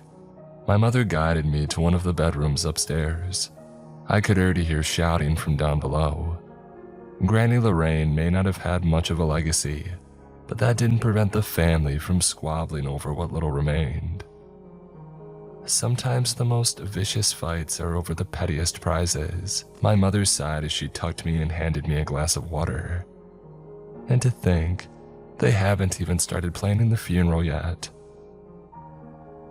I rolled over and watched the icy rain splatter against the bedroom window. Why had I lied about Granny Lorraine's last words? I had only pretended to be nauseous earlier, but the more that I thought about the whole thing, the more that I began to feel genuinely sick to my stomach. Why did grandmother have to go and croak right after telling me something so weird? I didn't want to spend all afternoon laying in bed feeling sorry for myself, but I also didn't want to run into one of Uncle Alan chugging whiskey in a storage room, or be forced to gossip with Aunt Carol. Through the floorboards, I could hear hushed greetings and clomping footsteps in the hallway. Even more relatives were arriving. Nephews, cousins, strangers who I had never met. I felt exhausted just thinking about it. I was about to climb out of bed and search for something to read when the hairs on the back of my neck all stood up at once. Until that moment, I had always thought that goosebumps were just something from storybooks. A person couldn't actually feel that they were being watched. Could they? I turned over again, this time toward the wall. The dark shape in the corner could have been an antique coat rack or a shadow cast by the bookshelf, but it wasn't. The hardwood floor creaked beneath the man's boots. When he reached up to remove his old-fashioned stovepipe hat, his knuckles scraped against the ceiling. He twirled it between his long fingers as he approached. His breaths came in quick, excited little wheezes, like he was glad to see me. My mom had always complained about how the 10-foot-high ceilings in Granny Lorraine's house were never able to keep any of the warmth, which meant that the man in front of me was at least 8 feet tall. His long, baggy coat was so covered in grime that it was impossible to tell its original color. It may have been black. Was he some distant acquaintance of Granny Lorraine's come by to pay his respects? If so, what was he doing in the upstairs room? I was about to ask when I remembered Granny Lorraine's words. Don't talk to him, don't acknowledge him at all, and remember, the worst thing he can do is drive you mad. The stranger tiptoed closer, his spine bent grotesquely as he bent over the bed, observing me with wide, hungry eyes. I realized with horror that the man's neck was extending somehow, stretching toward me like some kind of awful python. His fingers drummed even faster on the brim of his hat. When our faces were almost touching, he opened his mouth and licked his wormy purple lips. I had never seen anyone with such jagged teeth or so many of them. I pulled the covers up over my head and shut my eyes tight. The sound of the tall man's teeth gnashing above me was so loud it felt like it was coming from inside my own skull. The worst thing that he can do is drive you mad. I repeated the phrase over and over in my head, but I couldn't quite believe it. Until suddenly, the noise stopped. Apart from the patter of the rain and the grumblings of the adults downstairs, the bedroom was silent. Even so, I didn't dare to peek out from beneath the covers. Maybe that was exactly what the tall man wanted. Maybe that was what he was waiting for. I lay still like I was playing dead, and I counted the ticks of the old-fashioned grandfather clock in the hallway. and then a hand wrapped around my shoulder. "Oh, buddy," my father sighed. "You must be feeling awful. You want to talk about it?" I lowered the sheets. Apart from my father and me, the room was empty. I did want to talk about what had just happened, very badly in fact, but that was exactly what Granny Lorraine had warned me not to do. For all I knew, the tall man was out in the hallway, waiting for me to mention him, and what would he do then? I thought of those long fingers with too many joints, and all of those shark-like teeth crammed into a human mouth, and I shuddered. My father told me that dinner was ready and offered to bring up a tray to me, but I shook my head. The last thing that I wanted was to lay around by myself waiting for the tall man to show up again. I got to my feet shakily and followed my father downstairs. On the way, I looked for the tall man's face in the yellowed family photographs that lined the walls, but I found nothing. The house was packed. Cousins who I had never met before clapped me on the back, offering their condolences. Uncle Isaac and Aunt Carol were bickering about what to do with Granny Lorraine's body as they pulled trays of food out of the oven. Uncle Alan just sat in the corner and threw back slugs of whiskey from the bottle. As uncomfortable as the whole thing was, I was grateful for the noise and distraction that so many relatives provided. It helped me to avoid thinking about the tall man for a little while at least. I ran into Uncle Alan outside the bathroom after dinner. From the cold sweat on his forehead and the sour smell on his breath, I figured he had been puking his guts out. He smiled boozily and held open the door. "I know this sucks, kid, but it'll all be over soon, trust me." Something moved in the dark hallway behind Uncle Alan. I bit down a scream as the grinning visage of the tall man appeared out of the shadows above him. "What is it, kid? What's wrong?" Uncle Alan turned unsteadily. "Oh shit." The tall man's face contorted with fury. He clamped a hand over Uncle Alan's face, smothering his shout with the other. He opened the lapel of his filthy overcoat. There was only blackness on the other side. Uncle Alan barely had time to kick his legs and flail his arms before he was flung into the void. The tall man closed his coat, and then cocked his head to the side as though daring me to speak. I forced myself to look toward the warm golden glow of the kitchen, where the adults were still laughing, arguing, and scraping forks against plates, completely unaware of what was in the house with us. As I began to walk toward them, I could feel the tall man looming over me, matching me step for step. If my mother or father saw him, would they meet the same fate as Uncle Alan? Back in the kitchen, the cousins were getting ready to leave, and my mother and her siblings were working out the sleeping arrangements. I begged my parents to let me sleep on a fold-out cot in the room, and they reluctantly agreed. I wasn't sure whether I wanted to protect them or whether I wanted them to protect me, but I hoped that there would be safety in numbers. Aunt Carol and Uncle Isaac would each sleep in their childhood rooms, understandably. Nobody wanted to take Granny Lorraine's. No one mentioned Uncle Alan. The cousins shuffled out into the night, most of them still stuttering about what a bunch of ungrateful city slickers we all were. I held out hope that I would see the tall man leaving with them, but there was no such luck. Unless I had just imagined him, he was still in the house with us. I stuck close to my parents that night. I wouldn't even go to brush my teeth alone. I caught my father whispering something about trauma or age regression. They probably figured that my strange behavior was a result of witnessing Granny Lorraine's death, and if so, that was fine with me. I lay awake in my lumpy cot long after both of them had fallen asleep. My mind buzzed with questions. Who was the tall man? What did he want? How had Granny Lorraine known about him in the first place? The branches scraping against the window pane sounded like his fingers, and whenever a draft made the door squeak on its hinges, I felt sure that he had come for us at last. When my eyes snapped open, it felt like I had only been asleep for a few minutes, but somehow I was certain that I had been asleep for much longer than that. My throat was parched, but I didn't dare to go for a glass of water. A light flickered on in the hallway. Someone coughed. Of course, Aunt Carol. When she couldn't sleep, she would smoke. I watched her shadow pass by the door. Seconds later, another followed after. Against my better judgment, I crept out of bed and peeked into the hallway. Aunt Carol was fumbling with the doorknob of her room. The tall man stood beside her, close enough to touch, like he was waiting for her to notice him. Should I warn her, or back away and hope that nothing happened? Before I could decide what to do, the floorboards groaned beneath my feet. Aunt Carol looked my way. "Aunt Carol," I murmured as loudly as I dared. "Could you come here for a minute, please?"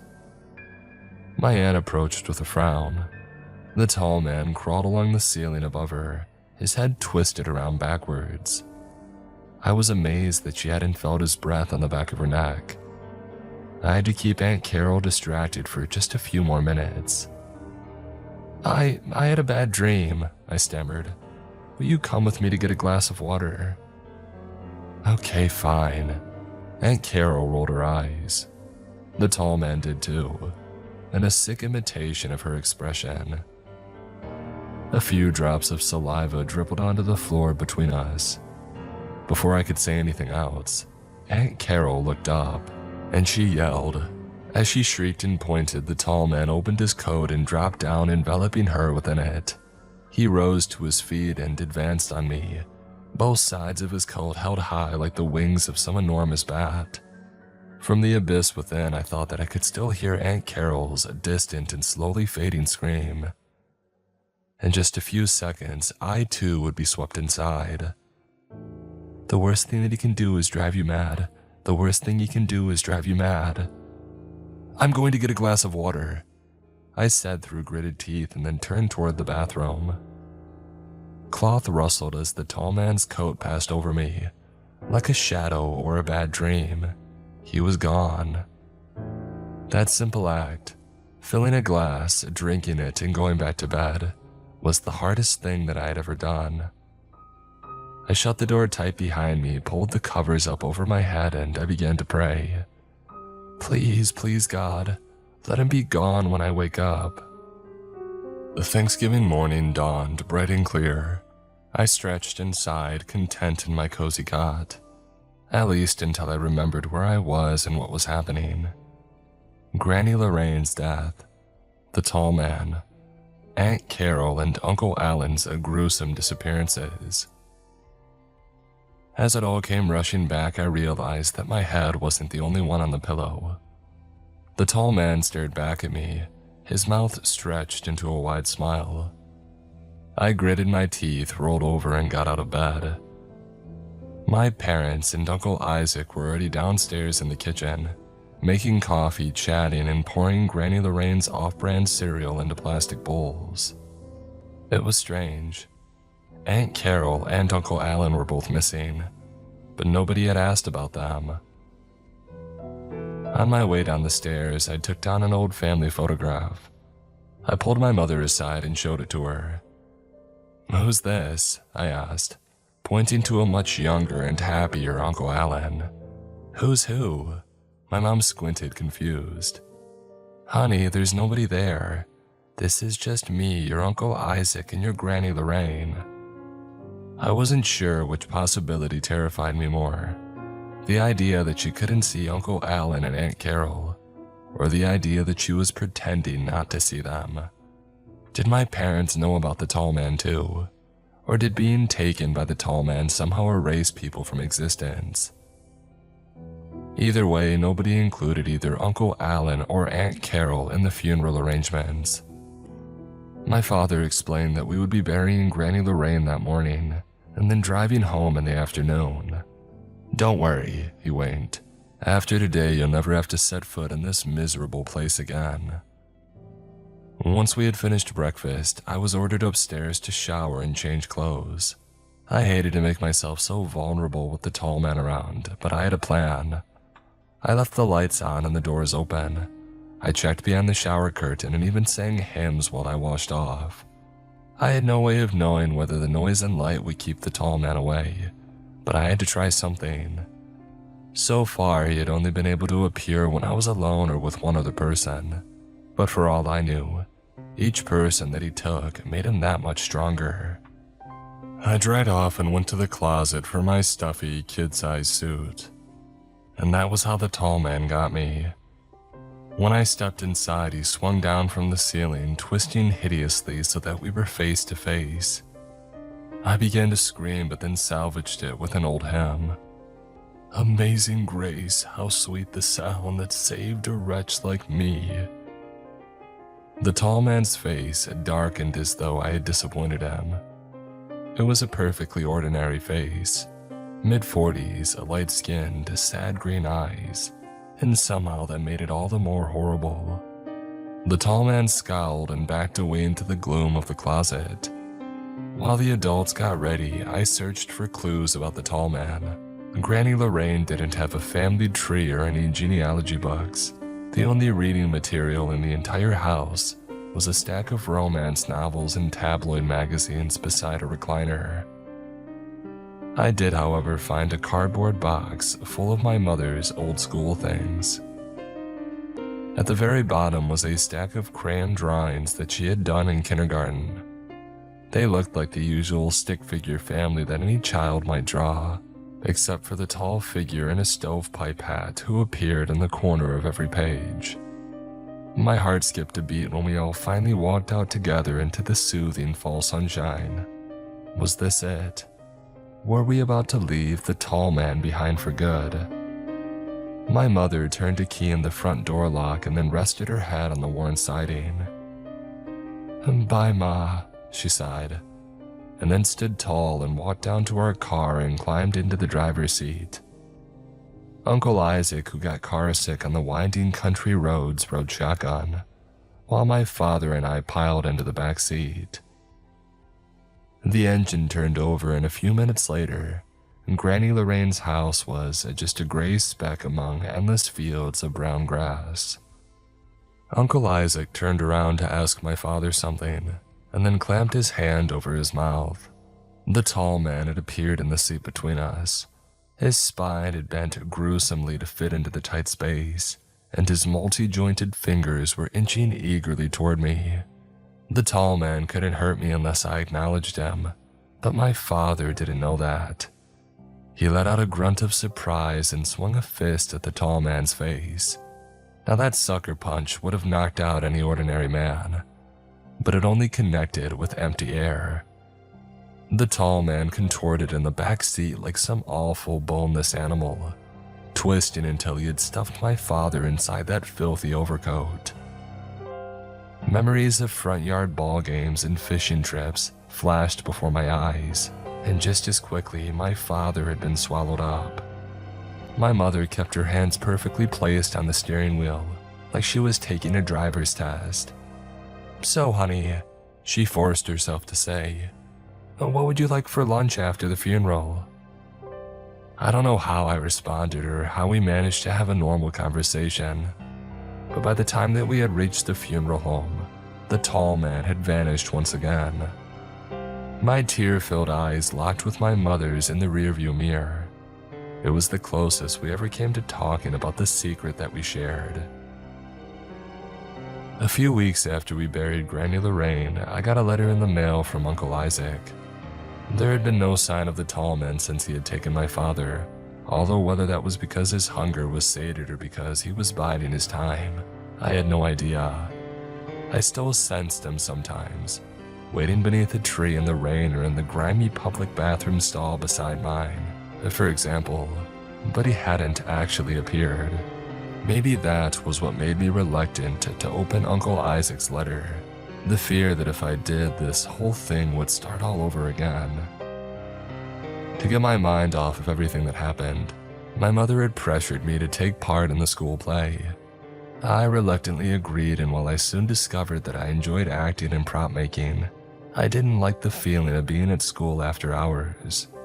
All those empty corridors, those long lines of silent lockers and darkened classrooms, seemed like a perfect environment for the tall man.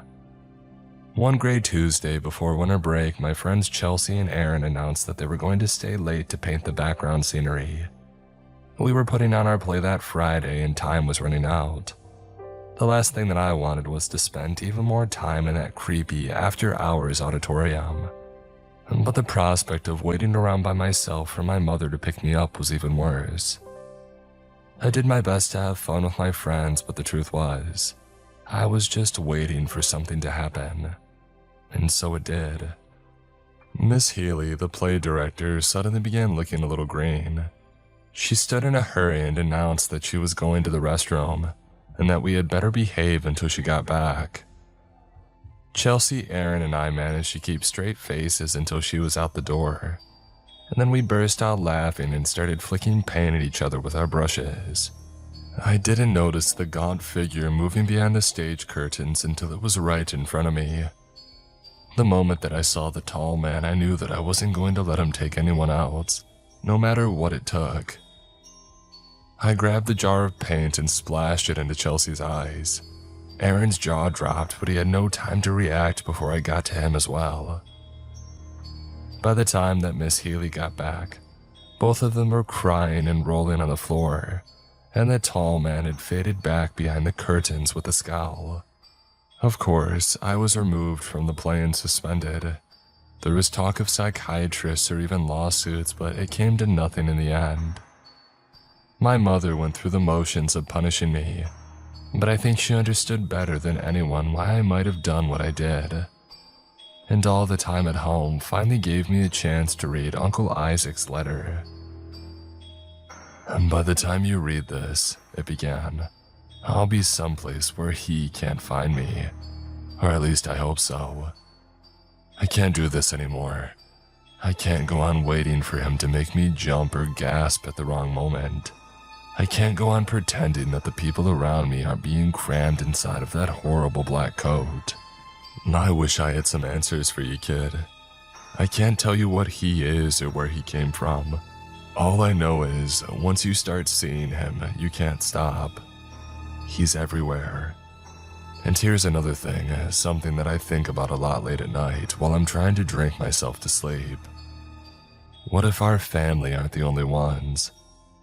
What if sooner or later one of those awful things appears to everybody? What if just about everyone you meet is sharing that same horrible secret, but as soon as anyone tries to acknowledge it, a tall man takes them away? At first, I thought that he would come for me as soon as I started writing this. I thought that somehow he would understand that I was breaking the rules. But you know something? He's hovering over my shoulder right now. He can see the words on the page and the pistol that I've got pressed against my chin. And from the rumbling noise in his chest and the drool running down his chin, he's laughing. Weeks passed before the police found Uncle Isaac's body. The worst he can do is drive you mad, Granny Lorraine had said. At first, her words had felt comforting, but now they seemed like a curse. I would never be able to let my guard down. The tall man would always be there around a corner behind a curtain, or crawling across the ceiling of a dark room. He would always be trying to break my resolve and take the ones that I loved. Even back then, I thought that I could understand why Uncle Isaac had done what he did. A few days later, however, something happened that made me swear never to follow in my uncle's footsteps. It was around 9 o'clock a few days before Christmas. My mother was in the shower and I was sitting on the living room floor playing video games. I had found that the bright colors and repetitive motions helped to numb the pain that I'd been feeling since the tall man had come into my life. I had just paused to take a drink of water when the doorbell rang. Ordinarily, the tall man never announced himself, but something about that long, lonely chime gave me a sinking feeling. I mean, who else could be on our porch so late at night? The shower was still running and I knew that I would be in serious trouble if I didn't answer it. And so I dragged my feet to the front door. I peeked through the side window, but all I could see was the wet and black asphalt of the street and snowdrifts lit by Christmas lights. If it was the tall man, the last thing that I wanted to do was accidentally acknowledge him by asking, "Who is it?" I gulped and opened the door. The package delivery man outside looked chilled to the bone. He rubbed his hands together, blew on them, and then passed me a package with a pen. "Sign for this." It was addressed to my mother, and I realized with a twinge of guilt that she had probably ordered me a last-minute Christmas present. I scribbled on the pad the delivery driver handed me and waved goodbye to him. He was slogging his way back through the snow to his truck when I noticed a pair of black boots standing beside me on the frozen doormat. The tall man. He seemed to be watching the house across the street. At first, I couldn't see what was so special about it. It was just an ordinary suburban house, with an ordinary suburban family gathered around the television in its living room. I could see them through the window, sipping mugs of hot chocolate while they watched some feel-good holiday movie. A father, 2 twin boys, a baby girl, and... No, it couldn't be. Another tall man rested his hands on the back of the baby's bouncy chair while she leaned toward the screen oblivious. His boots, a top hat, and black overcoat were identical to those of the tall man beside me. But his face was Uncle Isaac's. Although there was no way of knowing across such a long distance, I felt sure that he had seen me. I bit my cheeks to mask the horror on my face and then backed through the front doorway as though I had done nothing more than collect a package. The tall man pressed his face against the window. He held a 5-jointed finger up to his lips and grinned. I turned away. When I glanced over my shoulder again, both of the tall men were gone. It didn't matter though. I knew that they would be back. It's possible that I'm not the first one to try to tell the world about the tall man. For all I know, all the letters people have written over the years all wound up stuffed into the void inside those long dark codes, and all the forum posts mysteriously disappeared into the black hole of cyberspace. For those who don't know, the truth sounds insane. For those who do, it's too dangerous to repeat. Maybe you have no idea what I'm talking about, but even if you've never seen a tall man, don't worry. Someday you will.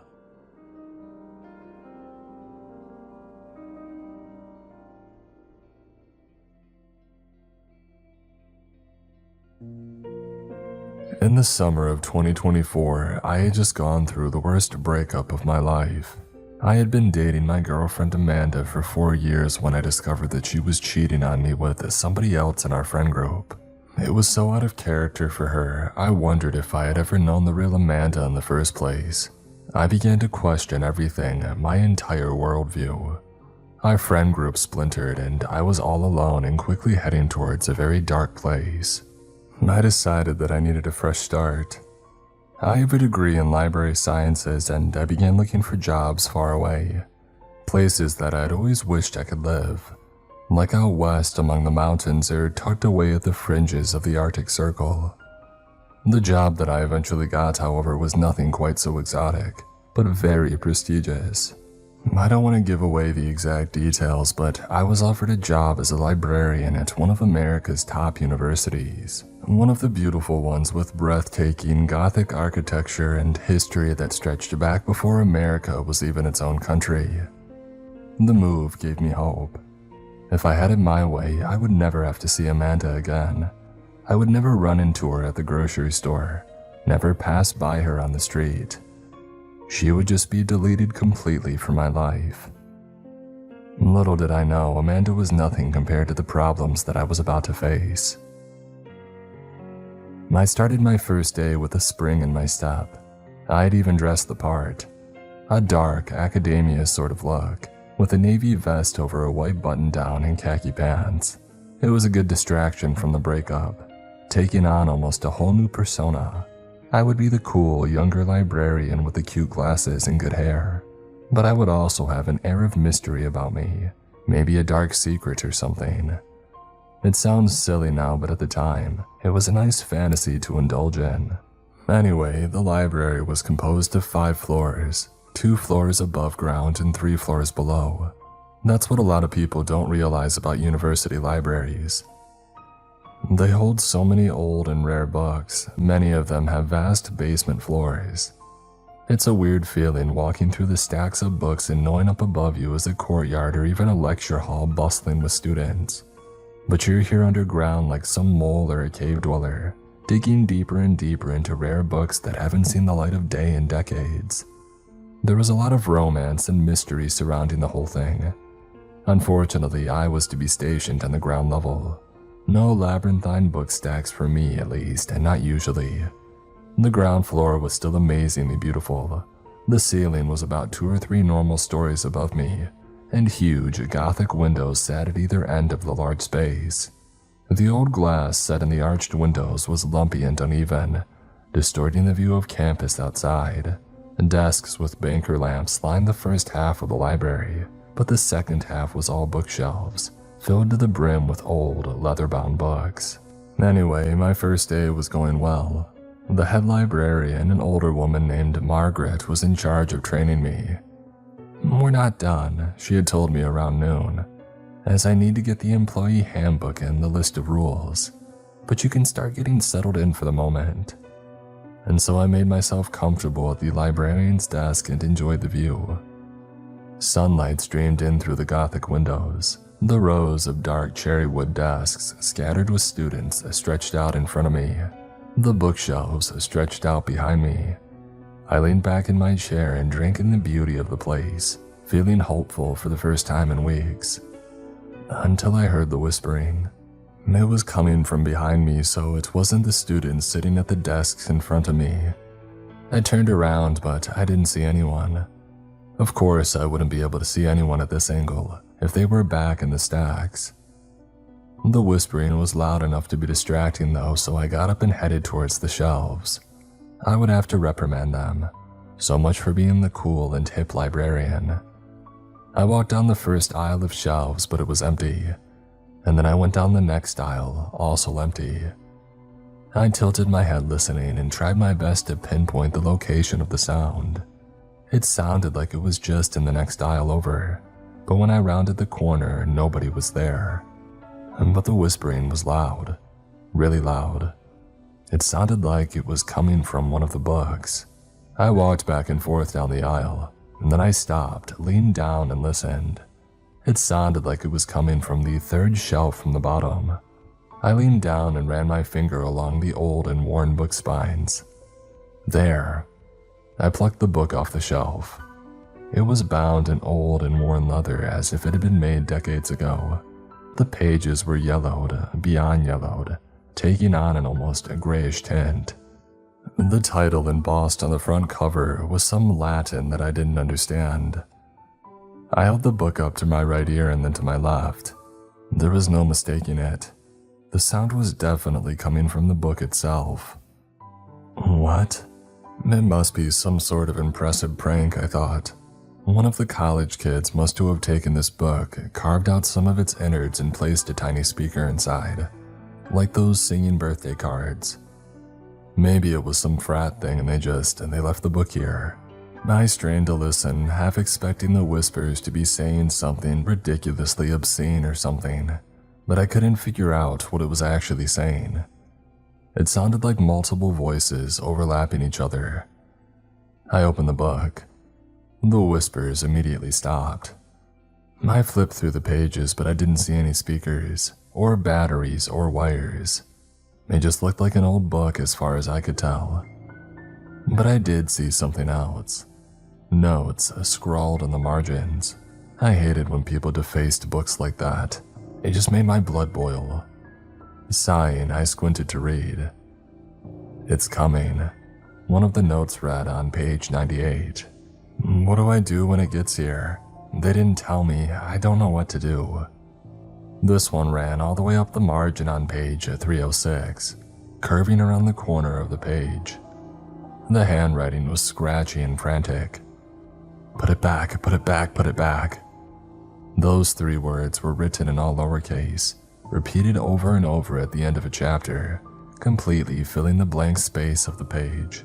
The writing even crawled into the margins and around the page number, like the person who wrote it was desperate to cover every square inch of that page.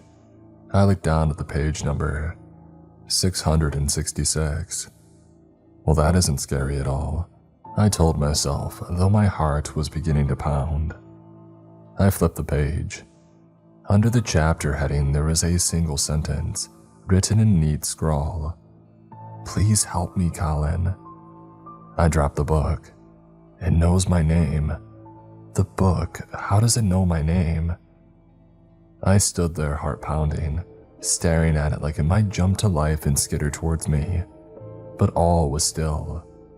The library was silent save for the soft mutter of conversation from the desks out front.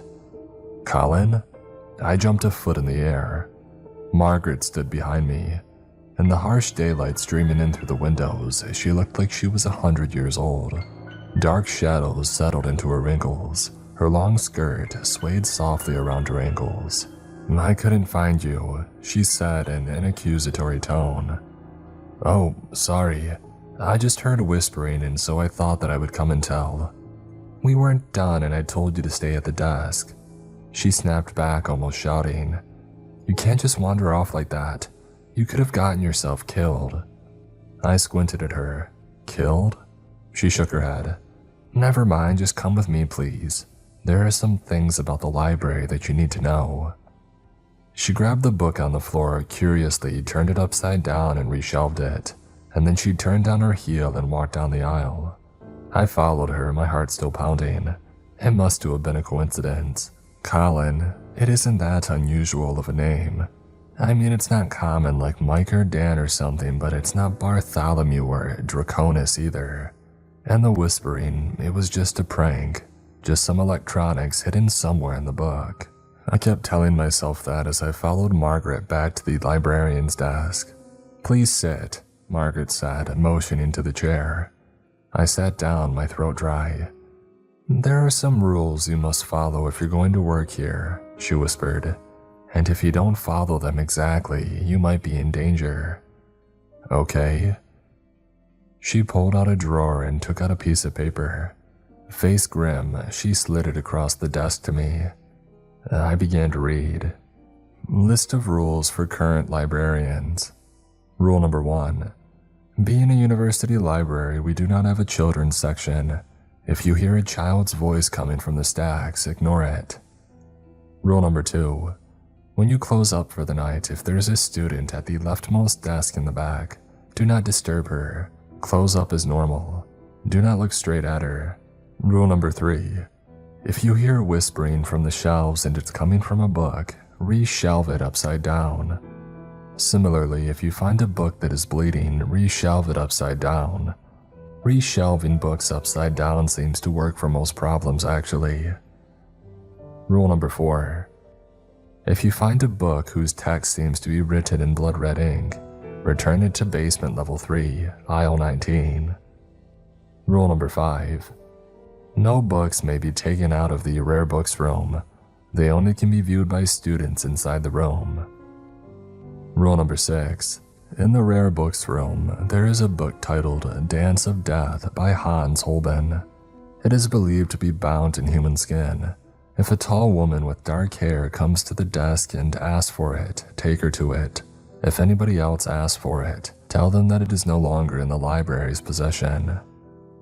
Rule number 7. Once you start employment at our library, you must stay employed here for a minimum of 6 months.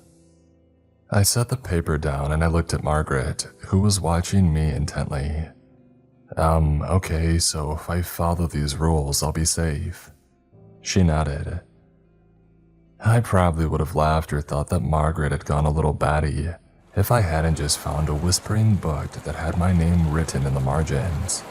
I mean, did I believe this stuff? No, not really. But there was something weird going on here. Also, Margaret would probably fire me if I didn't follow the rules right. And they were easy enough to follow. Don't go in the basement at certain times. Reshelve certain books in a certain way. Don't let people see the book made out of skin. Easy peasy, right? The rest of my first day went well. I wasn't thrilled with how loud the students were being.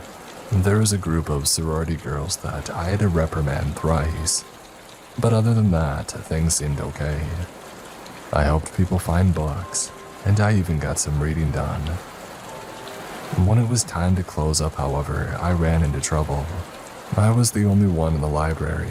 It was almost 10 o'clock, and as I was packing up my stuff, I heard it again. Whispers. That stupid book, I thought. The rules said that I needed to reshelve the book upside down. Well, that's what Margaret did. Sighing, I set down my stuff and I started towards the bookshelves. The main lights were off now. Only a thin strip of fluorescent lights was on, casting a strange bluish glow over the bookshelves. As I got closer to the whispering, I realized it sounded different from the book's whispers. It sounded excited. I heard a soft giggle and then the crinkle of something like a potato chip bag. I looked up and saw two sneakers poking out from the end of the aisle. I let out a little scoff. This wasn't a ghost or a haunted book. Some students had snuck into the library, probably on a dare or something.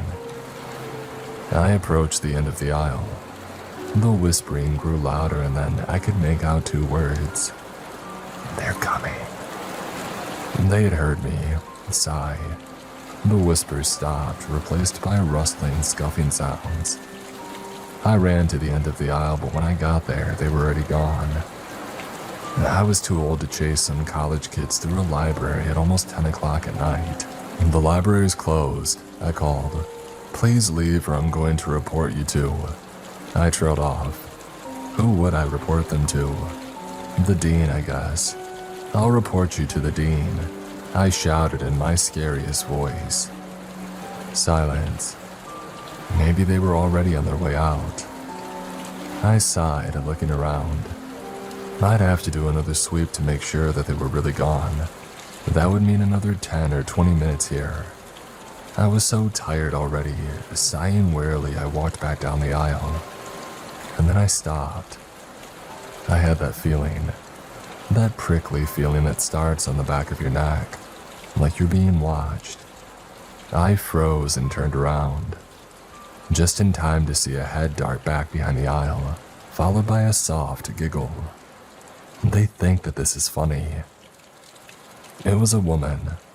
All that I had seen was a flash of long strawberry blonde hair catching the light before she darted out of view. Hey, I shouted as I ran after her. Come back here. When I rounded the corner, nobody was there. Oh, come on. What was I supposed to do now? This was starting to feel less like a dare and more like a prank on me. They were actually seeking me out now, following me, laughing at me. Maybe they think that it's funny to scare the new librarian.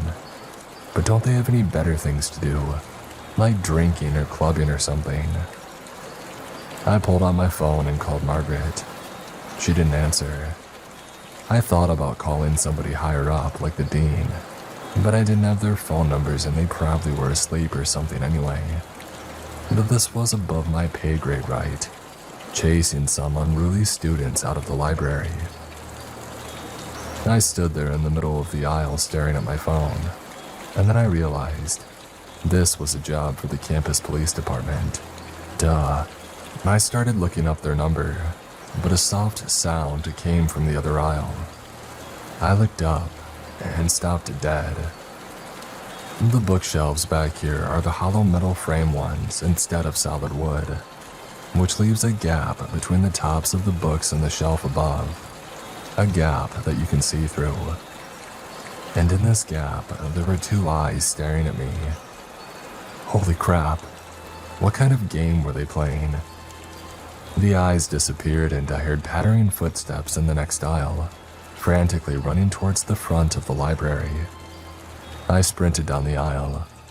I could see flashes of them through the gaps in the bookshelf, running up ahead of me, dark clothing and pale skin. By the time that I reached the end though, he was gone. No wait, he wasn't gone. He was sitting at one of the desks up ahead, facing away from me, wearing a hoodie with the hood pulled up. Excitement throttled through me. Gotcha. I tiptoed towards him, holding my breath as I got close. All the lamps were off now. The main area was only lit by a few safety lights way overhead, and the moonlight was streaming through the Gothic windows. I tiptoed closer to him, and closer. When I got a few feet behind him, within grabbing distance, I said plainly, "If you and your friends get out in the next 30 seconds, I won't call the police." Nothing. He didn't flinch, didn't move, didn't turn around. I walked right up next to him. I could see the tip of his nose now and a few locks of curly brown hair. "If you don't leave, I'm calling the campus police." Still nothing. I leaned forward to try to catch his eye. No. There was a gash across his throat. Dark red covered the front of his hoodie, seeping into the cotton. It leaked onto his arm and across the book in front of him. I began to scream. My screams echoed in the large space against the huge windows, the stone walls. He can't be dead. He was just running. I would have heard something, I would have. I stopped dead. He was gone. No blood, no guy, just a book lying open on the desk, illuminated in the moonlight. My legs wavered underneath me. Panic weighed down on my chest. What is happening? I glanced back to the shelves and my heart fell to the floor. There, standing among the bookshelves, were 4 people, but each of them had been terribly injured. A white girl with strawberry blonde hair matted to her forehead with blood. An Asian guy whose t-shirt was drenched in blood. A short girl with brown skin and a long braid drenched in blood. And the hoodie guy, blood trailing down from his neck. As soon as my eyes focused on them, they vanished. I stood there, the world tilting around me, my ears ringing. Before I collapsed, I took a seat at the desk. And that's when I noticed the book. It was open to a random page in the middle, but the text, it was a normal text. It was various symbols and glyphs from a language that I had never seen before. And it was written in blood red ink. The rules, I realized. The rules said if I found a book with blood red ink, I needed to reshelve it. On the lowest basement level, B3. Well, crap. I swallowed and looked around. The library was empty, so quiet that you could hear a pin drop. Even outside, the campus appeared dark and empty, the full moon distorted and warped through the glass. I was expected to go down to the basement all alone and reshelve this book. My brain struggled for a moment. On one hand, that seemed like a really stupid idea. On the other hand, Margaret told me to follow the rules. I was terrified of what would happen if I broke them. So holding the book to my chest, I started my descent. There was no elevator, just sets of spiraling wooden staircases drilling lower and lower into the earth, narrowing with every floor. I remembered looking at the floor plan of this place and noting that the basement levels were much bigger than the main floor. While the main floor was several thousand square feet, the first basement level was almost double that, and each level got progressively bigger. With that unsettling thought, I descended the steps as fast as possible, and before I knew it, I was stepping into the B3 level. Just like upstairs, only the safety lights were on. They were much smaller though, and there were great big swaths of darkness between each light. The shadows pooled between the bookshelves, looking like they might swallow you up if you got too close. Get this over with. Find aisle 19 now. Taking a quick look at the shelf numbers, I realized that aisle 19 would be at the far side of the room. Just my luck. But the fact that I was following the rules should offer me some protection, right? If there was something down here, I wasn't trying to disturb it. I wasn't wandering or loitering or making noise. I was returning the book that was supposed to be returned. Margaret promised me that I would be safe if I followed the rules. Didn't she? I power walked down the first aisle of bookshelves. The covers were all cloth, burgundy and fur green, embossed with gold and silver titles. Rare books, first editions of famous novels. Some of the titles skewed towards the weird. Occultism in the 19th century, rituals and rites in North America. I swallowed and picked up the pace. I finally found aisle 19. I glanced over the shelves. Was I supposed to put it somewhere in particular? The rules hadn't said. I scanned the titles thinking that maybe I should try to put it in alphabetical order. Except wait, the book that I was holding didn't have a title. It was just a blank leather cover. Just put it somewhere, anywhere, I told myself. I shoved it onto a middle shelf and then began to turn around. I froze. On the bottom shelf, there was something laying across one of the books. Something silky and gold. It was hair. A lock of strawberry blonde hair. No, no, no. I glanced past it and saw the shadow of a bloody head, hidden behind the books, deep in shadow. No, no, no, no. A woman's body had been stuffed into the lowest bookshelf, and judging by the hair, it was the same woman that I had seen upstairs. The ghost with the bloody hair matted to her head. The lights flickered, and then I realized that all four of them were there. The short girl, the Asian guy, the white guy in the hoodie. Each of their bodies stuffed onto a different shelf. I backed away, and the lights flickered wildly overhead. I turned around and I broke into a sprint. Pop. I glanced back to see that the farthest light down the aisle had gone out. The next light flickered and shuddered, and then it went out too. Pop. And the next one. They were falling like dominoes, going out one by one, quickly plunging the library into darkness. I burst into the stairwell and then I ran for my life. I didn't stop for a breath until I had made it back to my car. As I pulled out of the parking lot, I looked up at the library. Chills ran down my spine. The Gothic stonework reached towards the sky. Dim light leaked out of one of the arched windows, and I thought that I saw a shadow flit across the room, distorted and blurred by the 100-year-old glass. I want to quit, I told Margaret the next morning. You can't quit, it's in the rules. You have to be here for 6 months, a minimum. I had a sneaking suspicion that rule wasn't related to anything supernatural, but maybe I could stay if Margaret agreed to one request. You can't put me on the late shift again, daylight hours only. She sighed. Is this really necessary, Colin? Yes it is. Okay, what happened? How could I say this without sounding insane? Then again, Margaret's list of rules had been pretty off the wall. If anyone was going to believe me, it should be her. I saw 4 college students who looked like they were dead. And? I balked. And? Isn't that enough? Oh, the quartet won't hurt you, she said. The quartet? Yes, she said, not giving any more explanation. I didn't include them in the rules because they aren't dangerous. Yes, they are restless spirits, but it's the book that's dangerous. As long as you follow the rules about the book, no harm will come to you. She paused.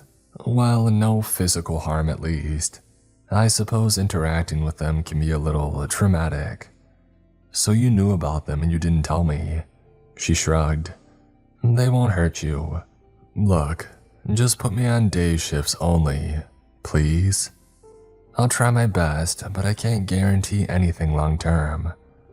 Okay, that's fine for now. I would cross that bridge when it came to it. I figured nothing in the library could hurt me so long as it was bright and filled with college students. I mean, really, was a demon going to come out of the books when the entire football team was sitting right there, cramming for their psych final? I'll be safe in the daytime, I thought. I didn't know how wrong I was.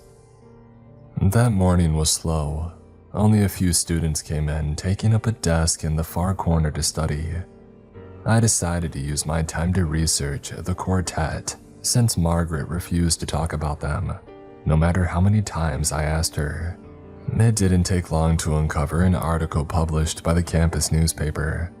The 4 students had lived in the same building freshman year and became fast friends, especially because they were all in the university orchestra together.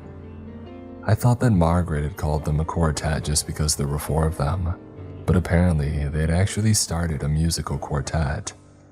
The white girl with the strawberry blonde hair had played cello, the short girl with the long braid had played the viola, and the 2 guys had played violin.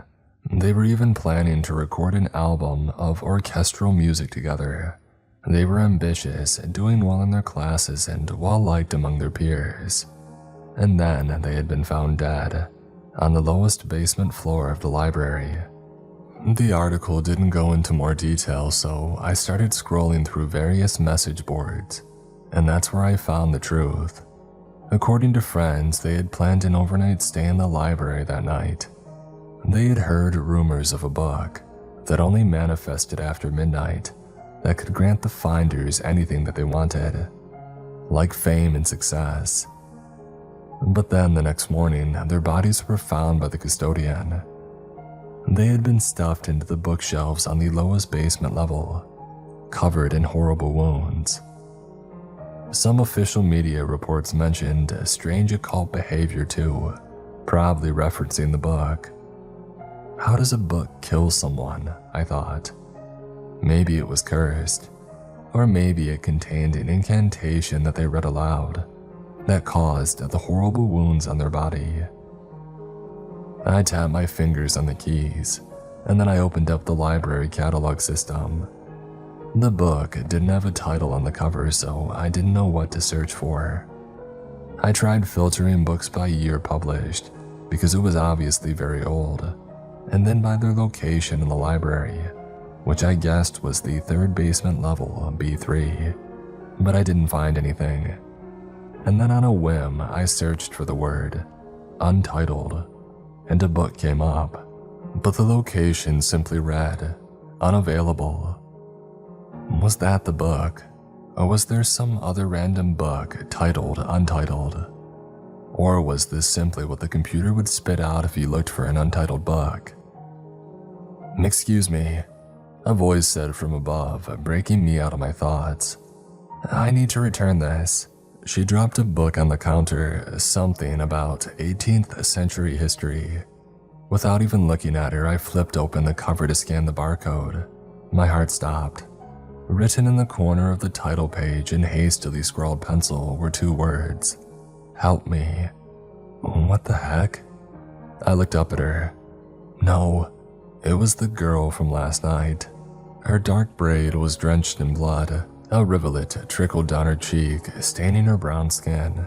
Her mouth was wide open in a silent scream, and her eyes were pure white. And then, in an instant, she vanished into nothing. I leapt back, letting out a yelp. The 3 students at the desk looked back at me confused.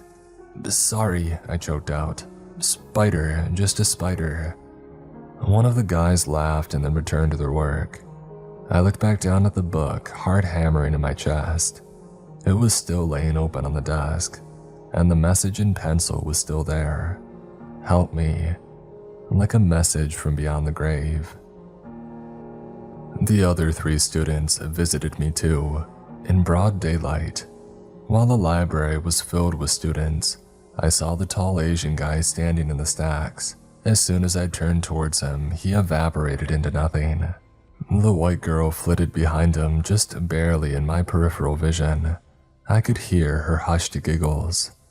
And the hoodie guy appeared at a desk again, blending in with the other students. I didn't even recognize him until I came back from lunch, and I saw the blood running down his neck. But Margaret was right. They didn't hurt me. They just lingered. They wanted my attention. They wanted me to help them. But how? I didn't know. I searched for more articles, more message boards, but I didn't find any more information about the book or their deaths. I wasn't sure what to do. So over the next week, I just tried to ignore them. I focused on my work, on making a good impression. I tried to be the most helpful, best librarian that I could be. I foolishly thought that maybe things were looking up.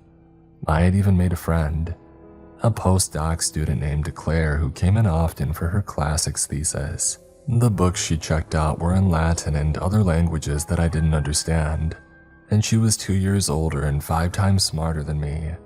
But I entertained the thought that there was a spark between us. But as it turned out, Margaret was right. There were things far more dangerous in the library than the quartet. It was late afternoon on a Wednesday. The campus outside the window was blurry shades of gold, long shadows stretching across these stone pathways. I was idly staring out the window when there was a sharp rap on my desk. I looked up to see a woman. She was very tall, around 6 feet, with ebony black hair. She was beautiful, but not in an attractive way, if that makes any sense. There was no warmth to her. She had ice-cold blue eyes and skin so pale that it almost looked translucent. She looked like she could be in college, except she was dressed in old-looking clothing.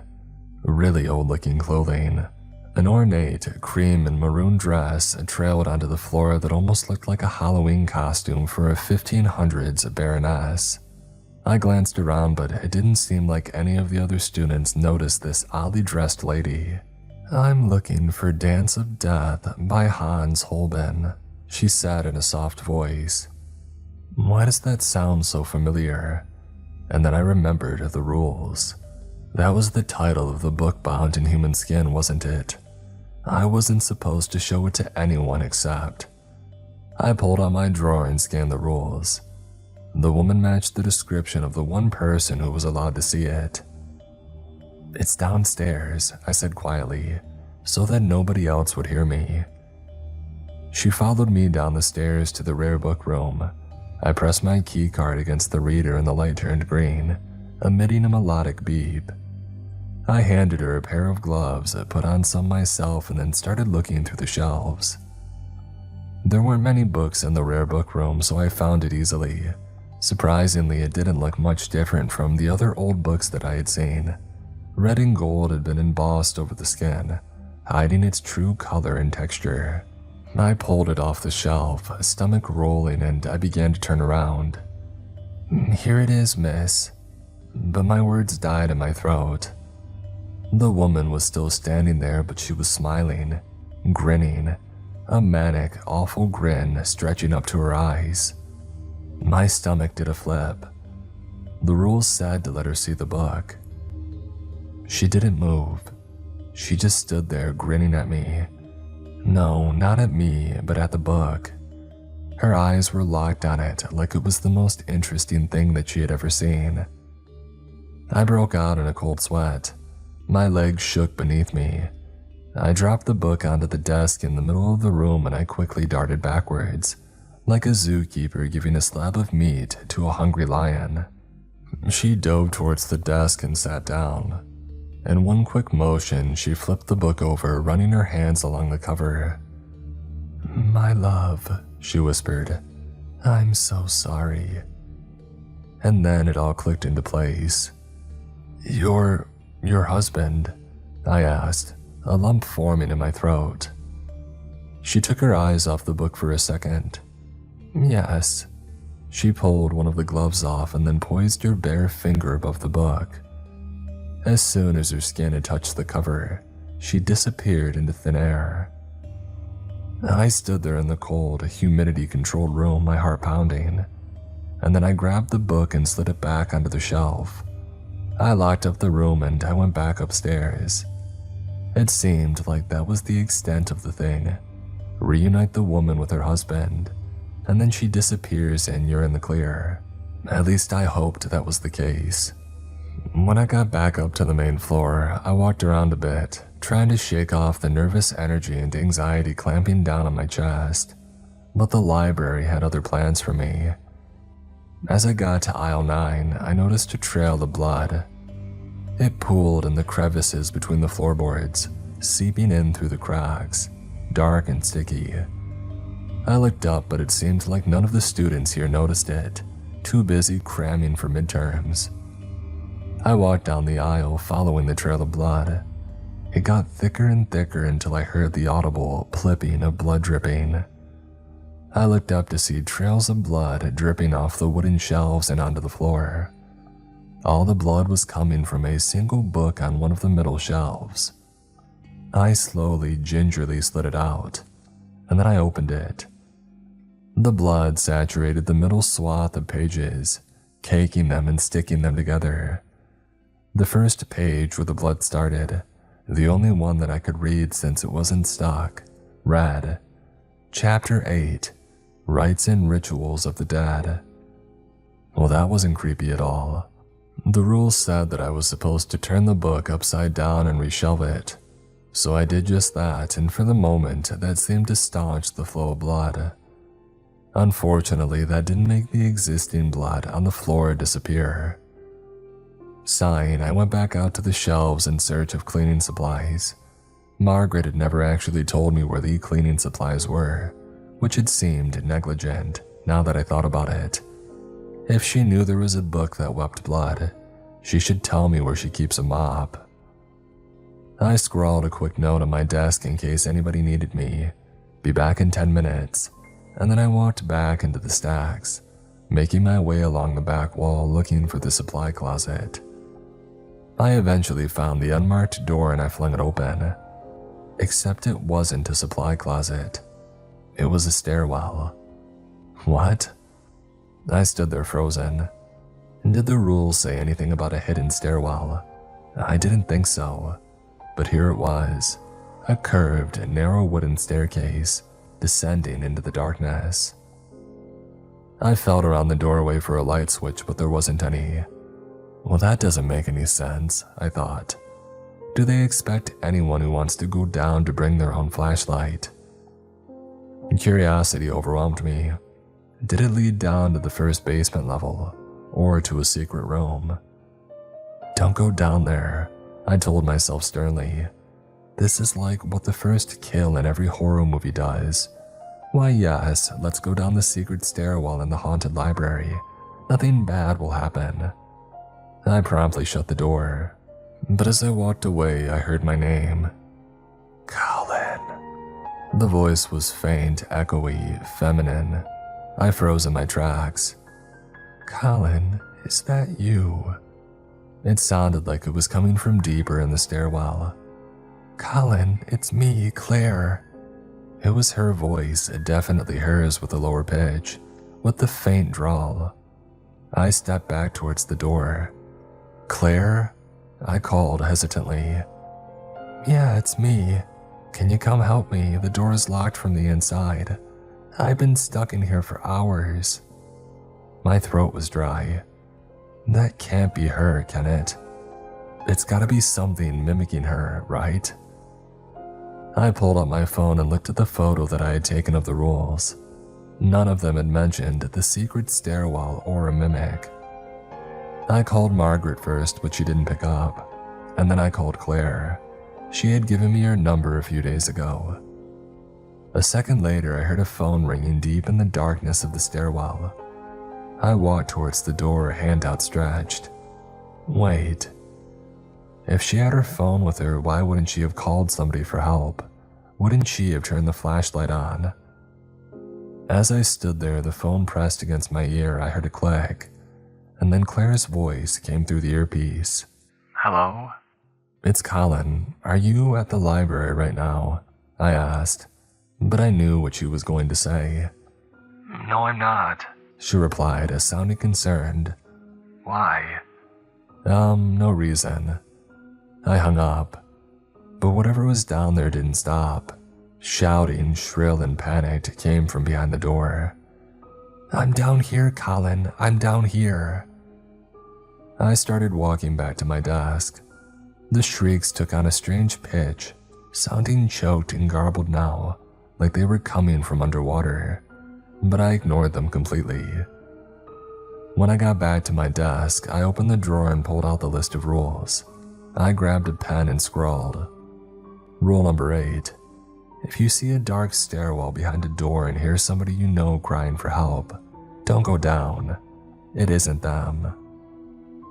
I had survived for a grand total of 2 weeks at the library. I told Margaret the new rule and she praised me. She hadn't encountered the stairwell yet. She admitted that the previous librarian had left no set of rules, and that she had to write them down as she went along. This time as we talked, I noticed that her left hand was missing its pinky and ring finger. I wondered how many librarians had suffered, in addition to Margaret. I wondered if any had died.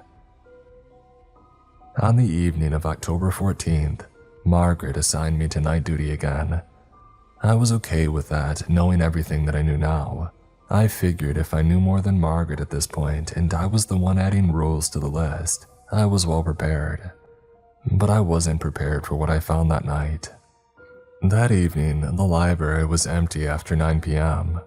With midterms over, every day was slow and no college kid is going to spend the evening in a library when they don't have a test to cram for. Except a college kid looking for an enchanted book. I found him hiding in the back aisles on the 3rd basement level. I thought that I had heard rustling and I thought it was one of the quartet back to haunt me. But instead I found a lanky college kid sitting on the floor playing on his phone. The library closes in 5 minutes, I said. I know, he replied sheepishly, looking at his feet. He made no move to get up, however.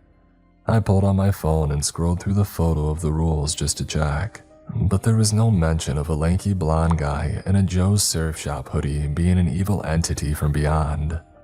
I stared at him perplexed. You need to leave, I said clearly, enunciating every word. Maybe English wasn't his first language. Maybe he was an exchange student from Norway or something. Have you heard of the Book of Blood? He asked me. Which one? The one that bleeds or the one with the weird symbols written in blood? He blinked. The second one, I think. He returned to looking at his feet. You know, if you find it, it'll grant your heart's desire. Or at least that's what they say. I stared down at him, not sure what to say. And then I checked my phone. 9:58. We weren't supposed to be in the basement levels after close. Okay, well, we gotta go, I said. Come on. Everybody's looking for it, but they don't need it like I do. And the book only appears to the people who need it most. Okay. He finally got up and started walking for the stairs. I breathed a sigh of relief. But when we got to the main level, instead of walking through the front doors, he stopped in front of the visitor's log. Nobody even used it. It was a big old book set next to the front door for people to sign or leave notes. I had never seen anybody actually sign it. College kids have better things to do.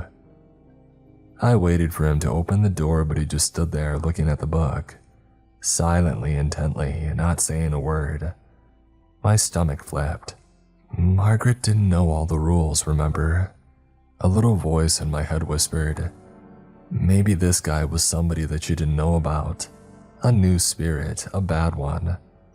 I took a step back, my heart starting to pound.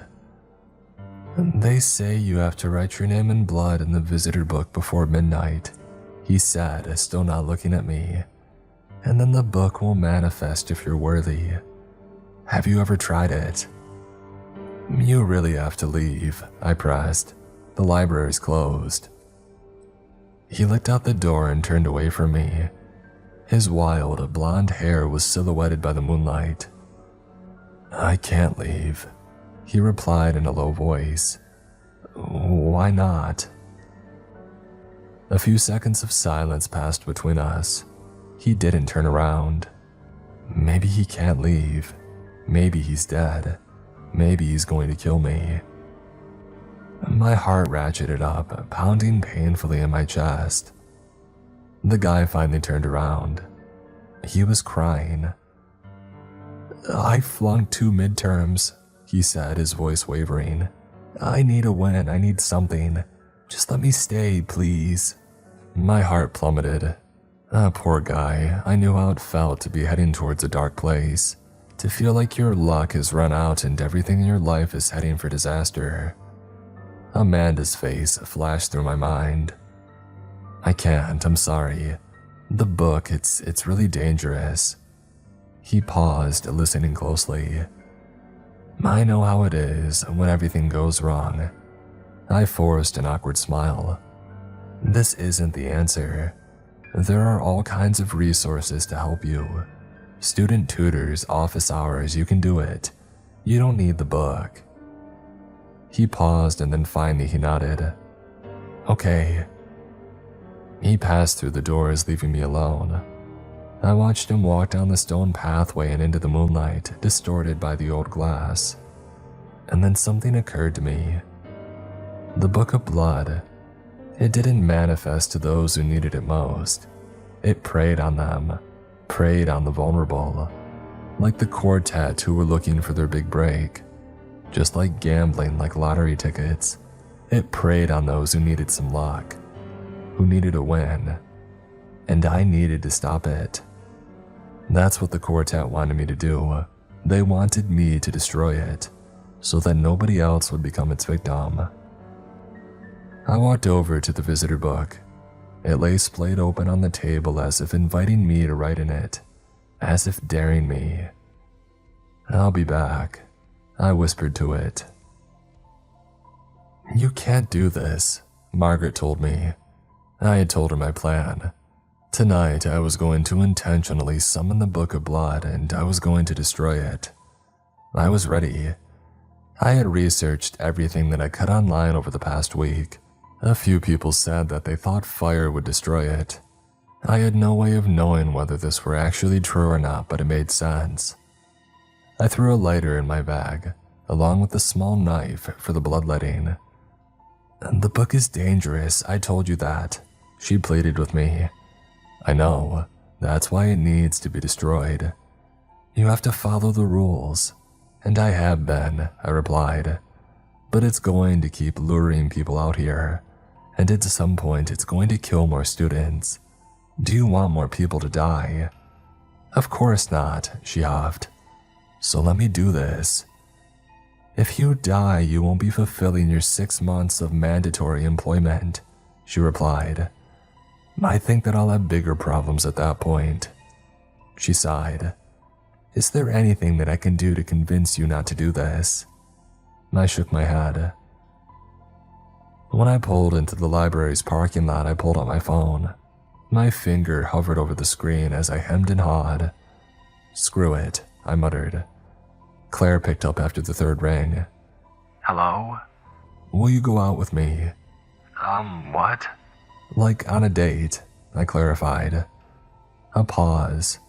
I normally would be dying inside right now, but considering that I was about to fight a lethal book, I didn't really care. Yeah, She said finally, her voice a little strained, a little nervous. I would love to. Great. And riding on the high of her yes, I walked up the steps to the library. The sky was already dark. Golden leaves skittered across the ground in the cold autumn wind. The great stone library loomed above me like some enormous creature laying in wait for me. Golden light spilled out of the arched windows. The inside of the library warped and smeared through the old glass. I walked up the steps and I pulled open the heavy oak door. I waited until closing time, and then I got my gear. Lighter, knife, rope, a sage. A bunch of other stuff that I probably didn't need.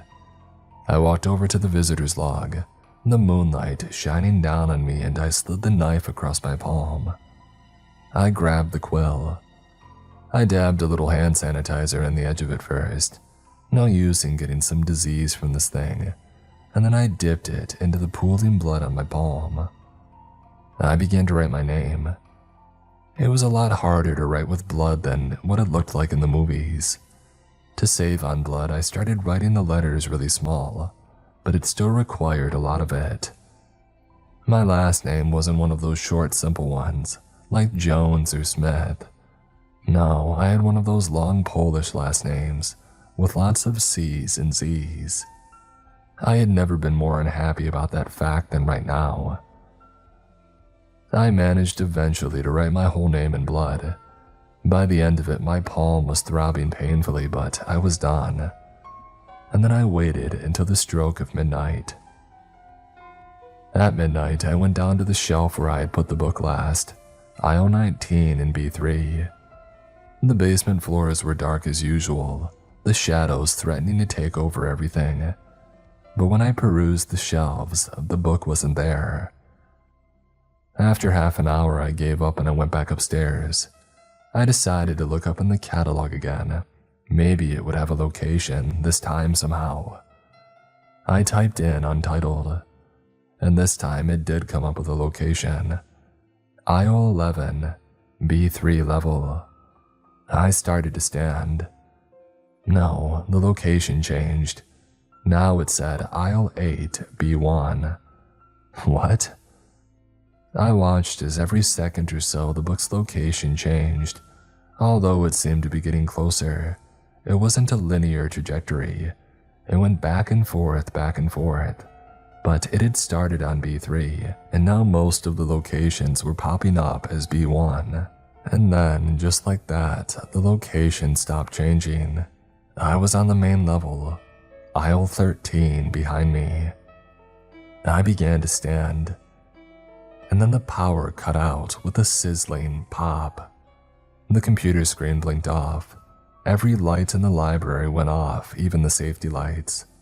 Only the red exit sign remained on, glowing in the darkness at the opposite end of the library. I swallowed. This is it. I pulled up my phone, turned on the flashlight, and then got up. My legs shook underneath me. I walked towards aisle 13, my heart pounding in my chest, and then I saw it. A thin trail of blood reflecting in the light from my phone. I walked over to it and then turned. The trail led down the aisle in a thin line. I heard the pit of it dripping somewhere in the darkness beyond. I followed the sound until I found the untitled book, wedged on the top shelf. And that's when I saw something glinting at the end of the aisle. 4 pairs of eyes.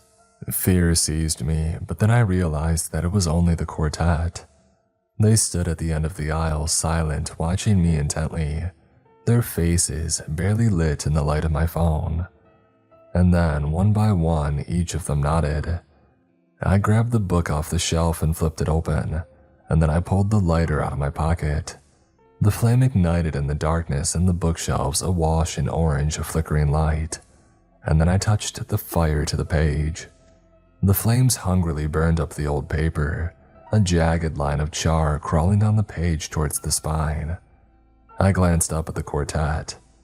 They were smiling. Not evil, ominous smiles. They looked happy. And then I noticed the blood was gone. Their injuries were healed. For the first time they looked as they must have looked in life. Happy, smiling, and full of promise. And then, in a blink, they disappeared. My heart soared, but then I froze. A gust of wind blew through the shelves.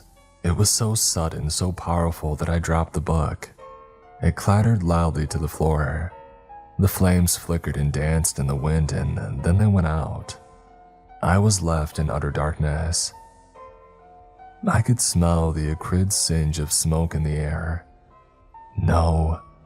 I flicked the lighter on again with a soft click, and saw that someone was standing in the aisle. Not one of the 4 students. A thin, tall person wearing a long coat and a hat that shaded their eyes. The person raised their hand to point at me, but it was skeletal, all bone, as gray and as weathered as the pages of the book. And then the figure changed. A familiar figure stood in front of me, lit softly in the firelight. Up-slanting blue eyes, a heart-shaped face, curls of dark blonde hair. My entire body thrummed with nervous energy. It was Amanda. "Colin," she said in a sweet, soft voice that pulled back a million memories. "I've missed you so much." This isn't real, I told myself. This isn't real.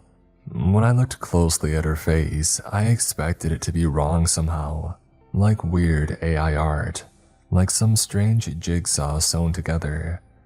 But from everything that I could see, it looked exactly like her. My Amanda, smiling, beautiful, alive in the flickering light.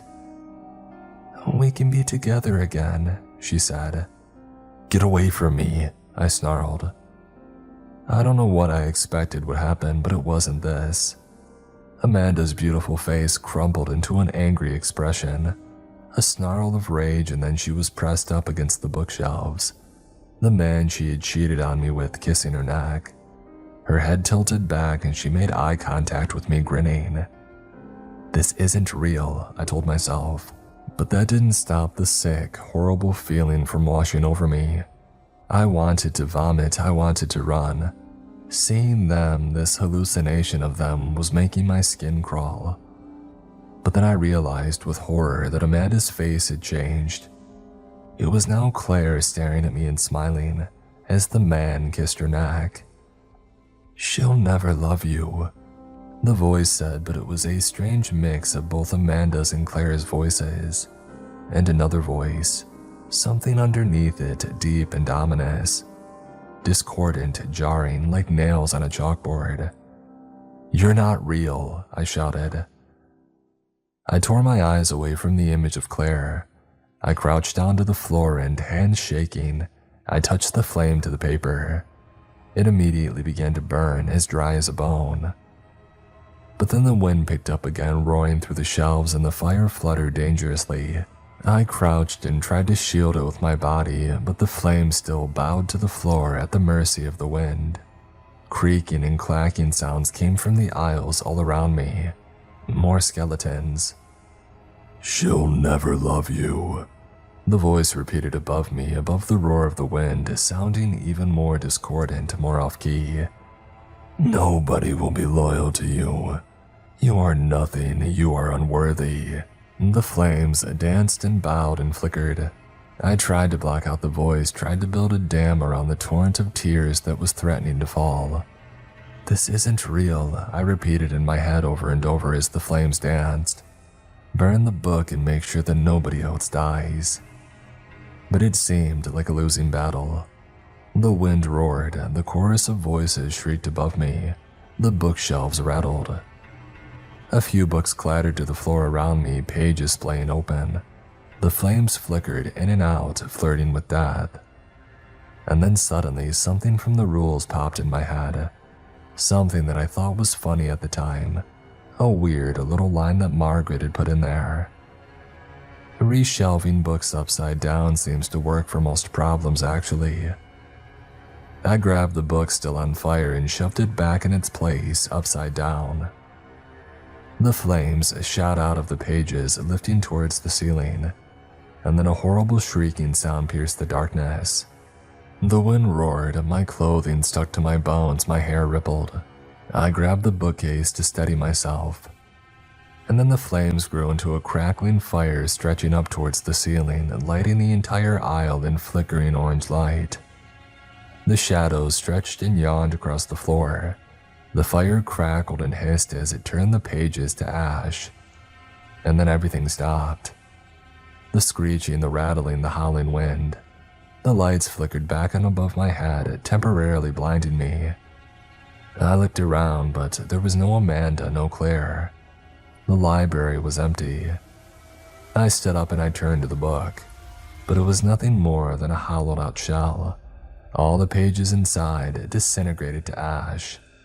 I walked down the aisle, back towards the main desk, and somewhere off in the distance, I thought that I heard the faint sound of violin music, carried on the wind.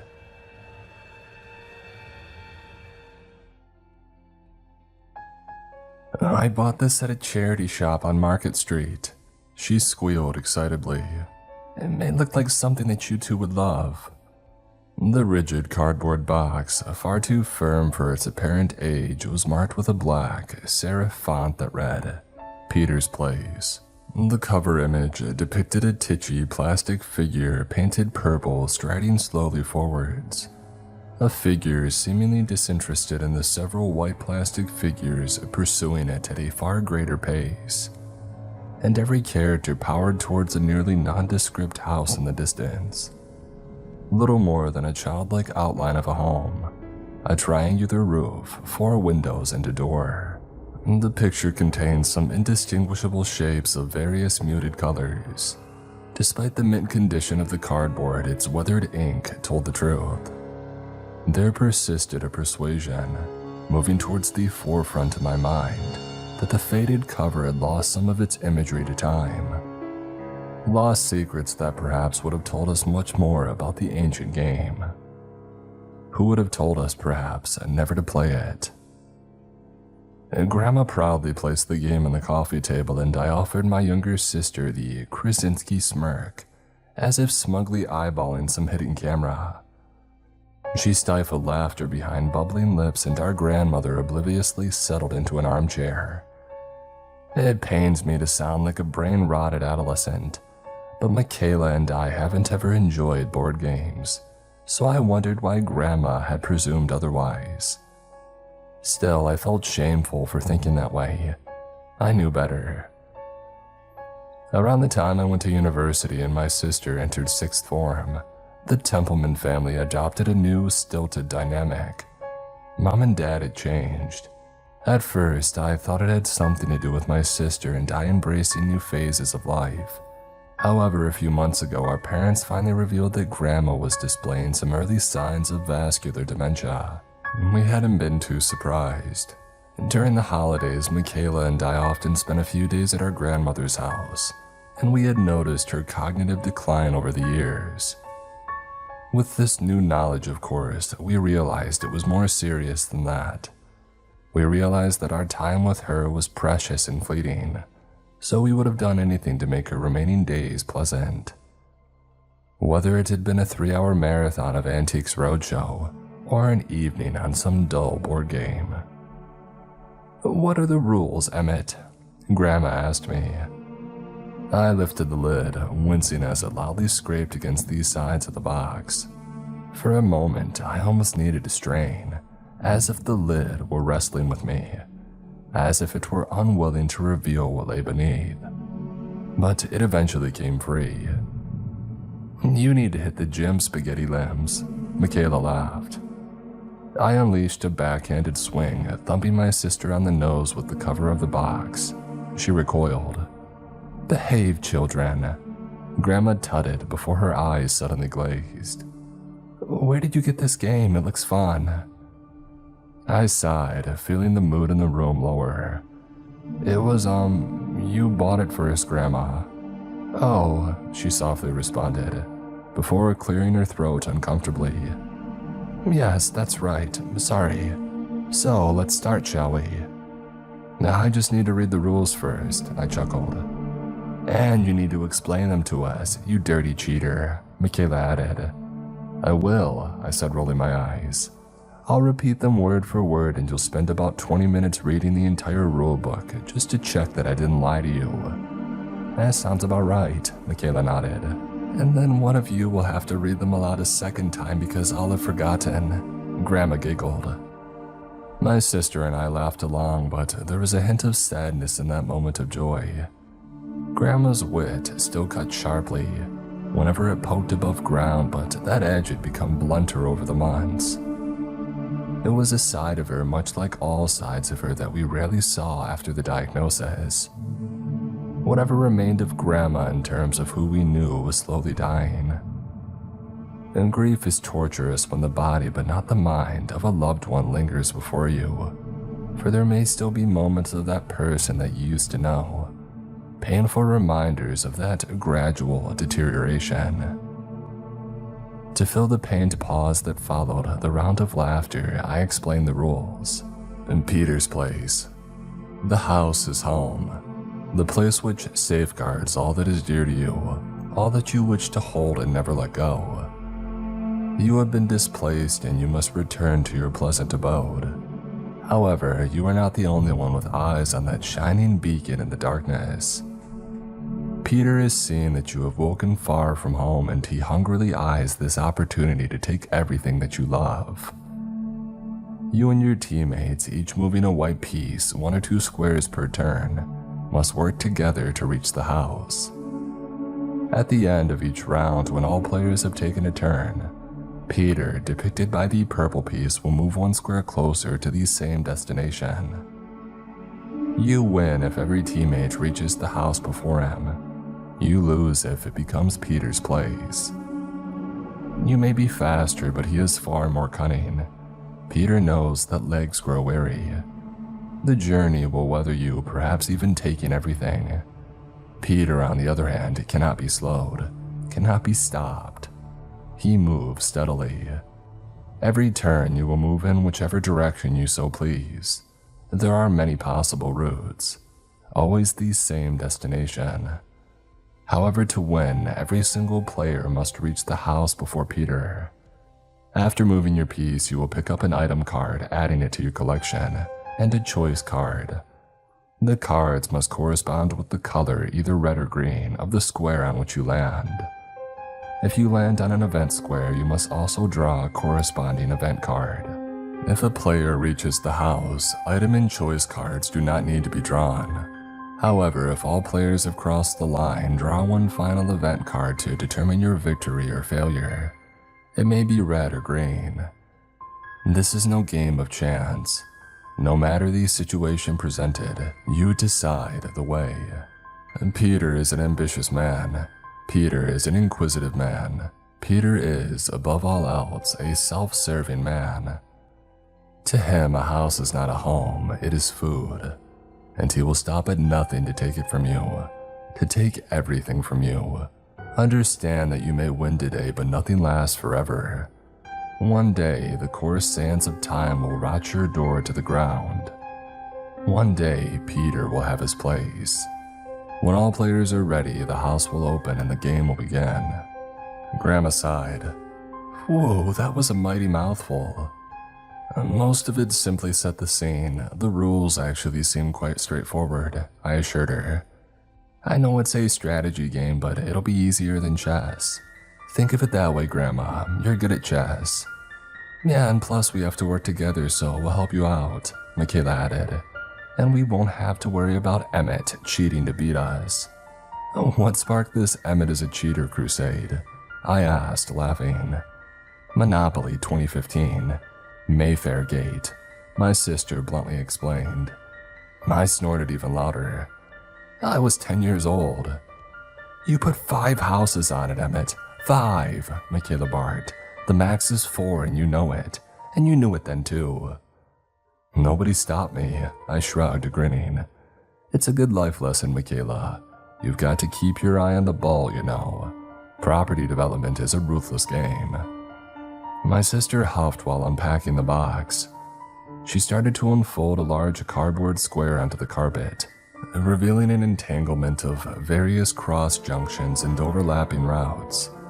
There were dozens of ways to reach the plain 2-story house with no discernible features.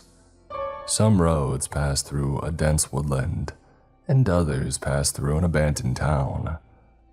My eyes wandered across different passages, trying to ascertain which pathway would be the quickest. The most direct route to the house squeezed between the woodland and the town. However, I counted a greater number of green than red squares on the tempting route, and something told me that green might bring far worse odds. Peter's place unnerved me for a reason that I didn't understand. I found myself not wanting to eye the board for a prolonged period of time. What if you got your hands on Emmett? Grandma asked, waking me from the trance. I had been so transfixed that I forgot that I had plucked an old cotton bag from the box. I loosened the drawstring to find a dusty heap of plastic figurines at the bottom, 3 white and 1 purple. As I removed them from the bag, hand trembling, my sister laughed. What are the odds? It's as if it were made for us, she said.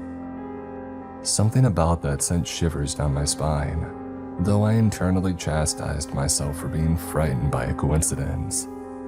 I was trying to make sense of the fear response within my body. embarrassed that I was growing increasingly afraid of something as banal as a board game. There were starting squares in the bottom corners of the board, one on the far left for the main players and one on the far right for Peter.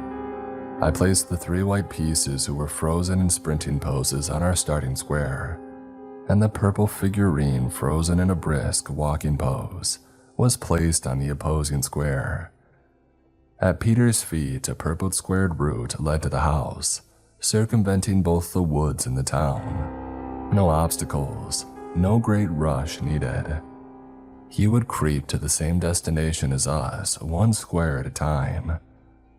"We're in a hurry, aren't we?" Grandma laughed, picking up one of the white figurines and admiring it. "It's been quite a few years since I was able to run like this."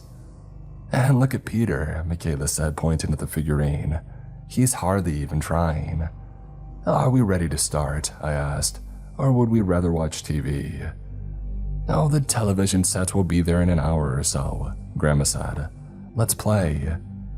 "Bold of you to think that we'll finish that quickly," Michaela said. "Who's first?" And given my churning gut, I wanted to refuse, but I knew my grandmother might have very few lucid days left. I realized that we had to cherish nights like that one. Soon she might not be able to play board games at all, I thought. Soon she might not even recognize my face. "It doesn't say," I eventually replied. "Grandma, do you want to start? We'll go clockwise. You, Michaela, me, and then Peter." "Sure," Grandma smiled. "You'll have to move the piece for me, though. It'll hurt my back to keep clambering out of this chair." "Of course," I said, lifting one of the white pieces. There came a sharp click from the hallway, startling the 3 of us, and our eyes shot to the back door, which stood ajar. A moment later, we were all laughing at our skittish reactions. "Well, I suppose that means the game begins," Michaela said. "Sorry, dearies," Grandma apologized. "That latch has been on the blink for eons." "I'll shut it," I said. "Oh, don't bother, Emmett. The door will only do it again," she called as I bounded into the hallway. I closed the unlatched back entrance and my eyes were drawn to the patterned glass, which barely allowed any visibility of the field beyond Grandma's cozy back garden. But my gaze met something in the distance, illuminated by the dusky red light of that strange time post-sunset. A being hid in the forest, dark and shapeless, watching me with eyes that couldn't be seen. Driven by some force beyond me, I opened my mouth to release a soundless scream, terrified and helpless in the face of whatever surveyed me. "Emmett," Michaela shouted from the living room. "Are we playing or not?" My lips sharply rejoined and I controlled my breathing, wondering what I had just experienced, wondering how to rationally explain it to myself, given that I had never suffered from any mental illness. Given that I had never believed in anything beyond what could be seen, heard, smelt, or touched. But on that night, I didn't doubt that something lurked in the forest. Something with intent, neither cruel nor kind. Something that didn't feel at all. "Which way would you like to move?" I asked quietly as I re-entered the room. "Oh, I don't know," Grandma chuckled. "Towards those lovely trees, perhaps." I nodded as sitting on the carpet and veiling my emotions, as I didn't want to be teased for odd behavior. 1 square or 2 squares? "Oh, why 2, of course. The faster we win, the better," Grandma said. I pushed her piece forward and she landed on a green square in the forest. As I reached towards the green pile of item cards, I still struggled to shake the feeling that red would be safer, but it had to be tested. I was relieved and slightly amused to read the item card that I had drawn from my grandmother.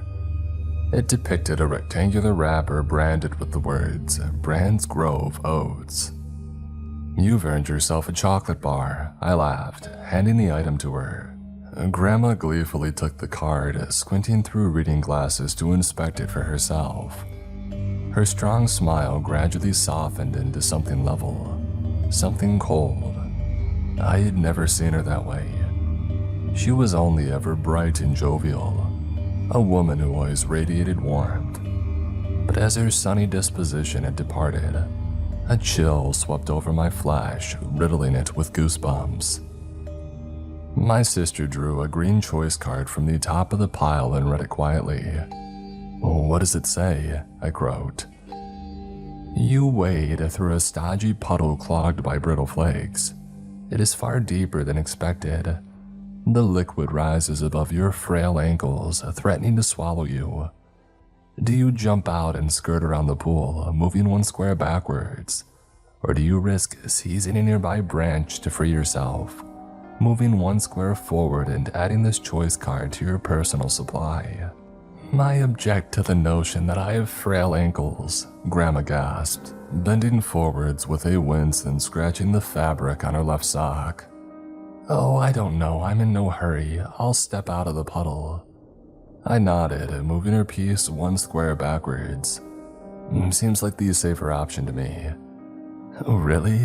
"There didn't seem to be any downside to pushing forwards," Michaela said. "It's sad that you would have to keep the choice card," I pointed out.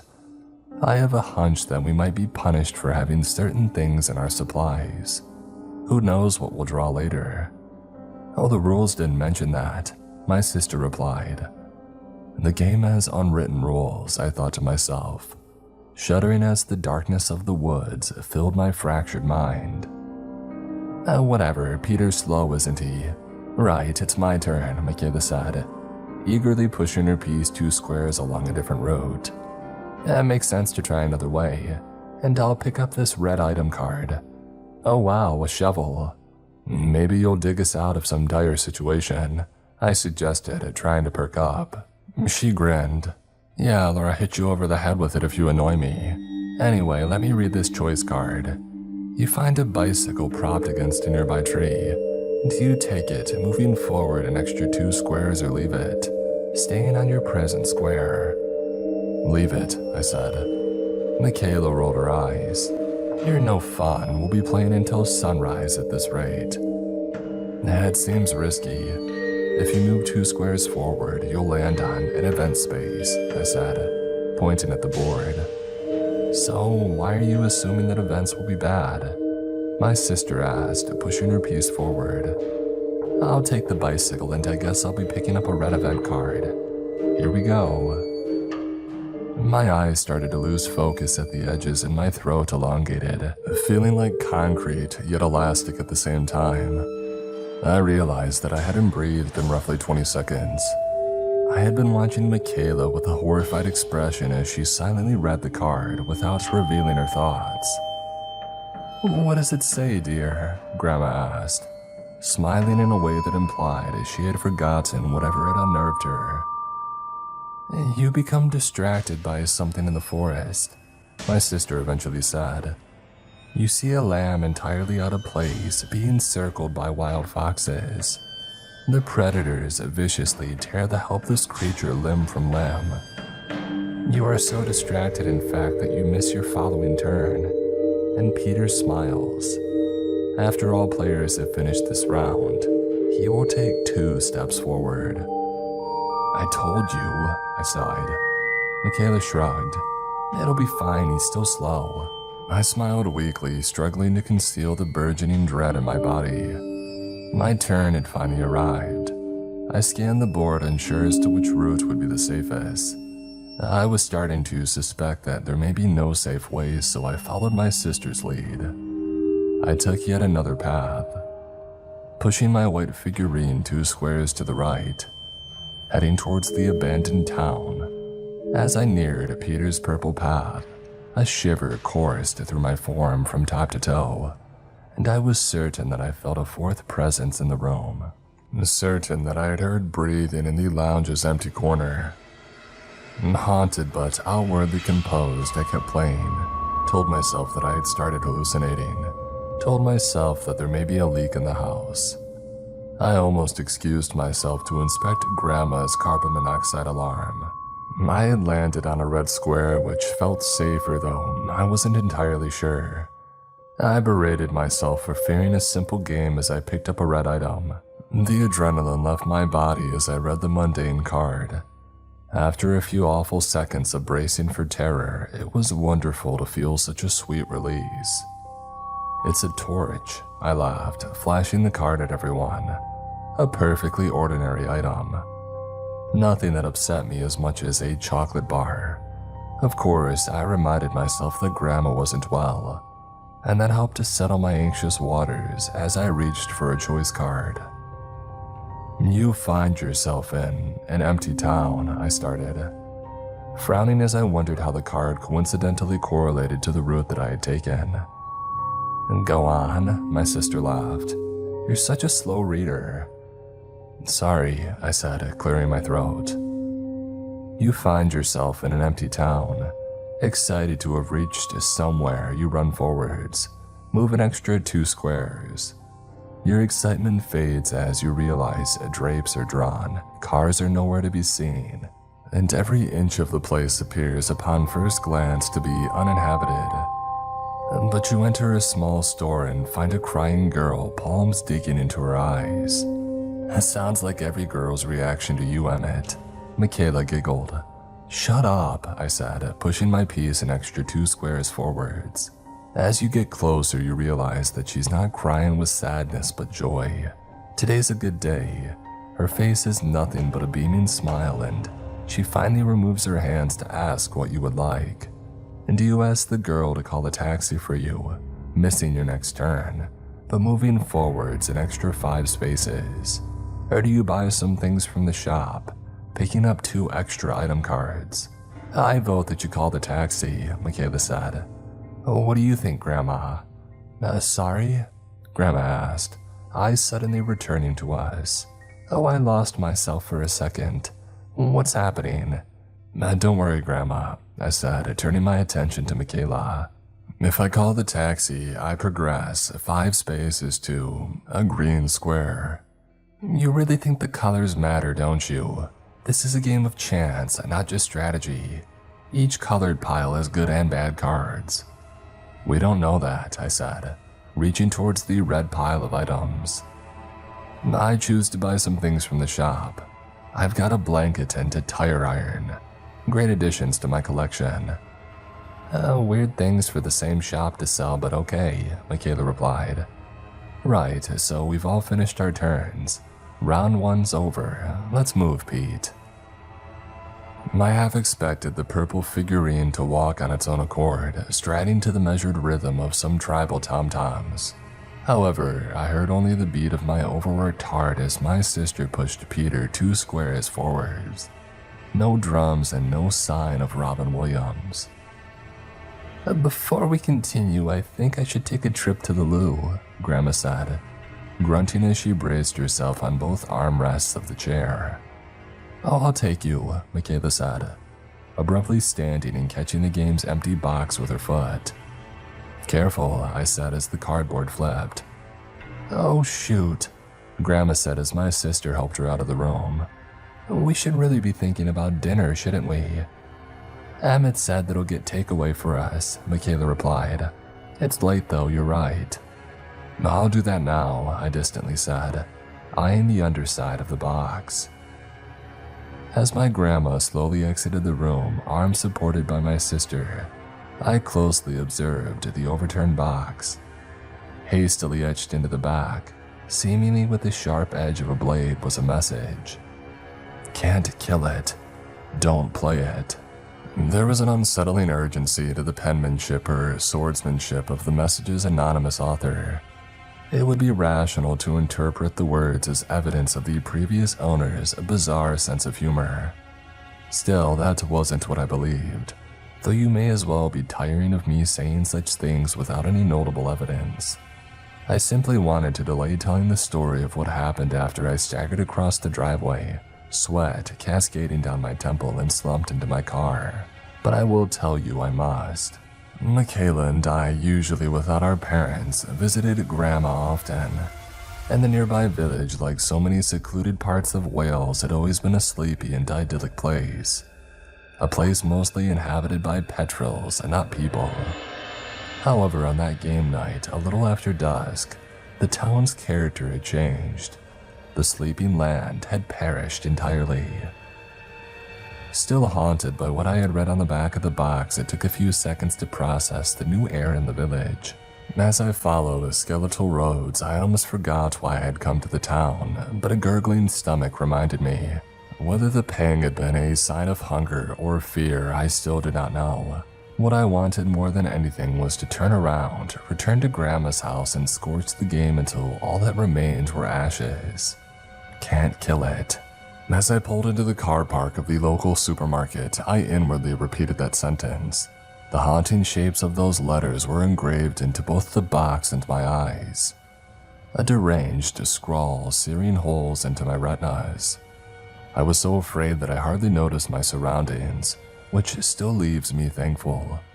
Thankful that I may well have overlooked certain horrors. The ones that I did witness were terrible enough. The shop's glass panes released a white glow onto the streets, a glimmer of hope in that dark place. Yet my dread grew as I neared the automatic doorway, and when I entered the supermarket, much to my displeasure, I found nobody. Around 8 on a warm Saturday evening in the middle of spring, the local store was empty. It's a small town, I reminded myself. What is wrong with you tonight? I mean, get a grip. A sudden vibration stuck my side with a hot poker and I jolted before reaching into my jacket pocket. Often I barely noticed the sound of my phone. On this night, however, the metallic buzz echoed loudly down the silent aisle. Though as I rustled around to retrieve my phone, I convinced myself that I had heard a distant door swinging. "Hi, idiot," I answered. Whoa, why are you so grumpy? Michaela asked. "Because this town is dead." You're only supposed to be grabbing food, not finding a nightclub. "Yeah, well, you're slowing me down," I pointed out as I entered the aisle for frozen food. "What do you want?" Grandma took her turn, Michaela said. and I had to skip mine, remember? So it's you to go. What do you want to do? I scoffed. "Didn't want to wait for me, huh? Just move my piece through the town." How many squares? And I hate to tell you that the next few are all green. She teased. Better make it 2 squares then," I absently replied, trying to ignore the awful atmosphere in the supermarket. Right, well, I'll pick up the dreaded green item for you. Michaela said, pausing for a few seconds. See, why were you worrying? You got a broadsword. I laughed, momentarily forgetting my unease. What am I going to do with a broadsword? Sword stuff? My sister said. Broad stuff? I asked. Exactly.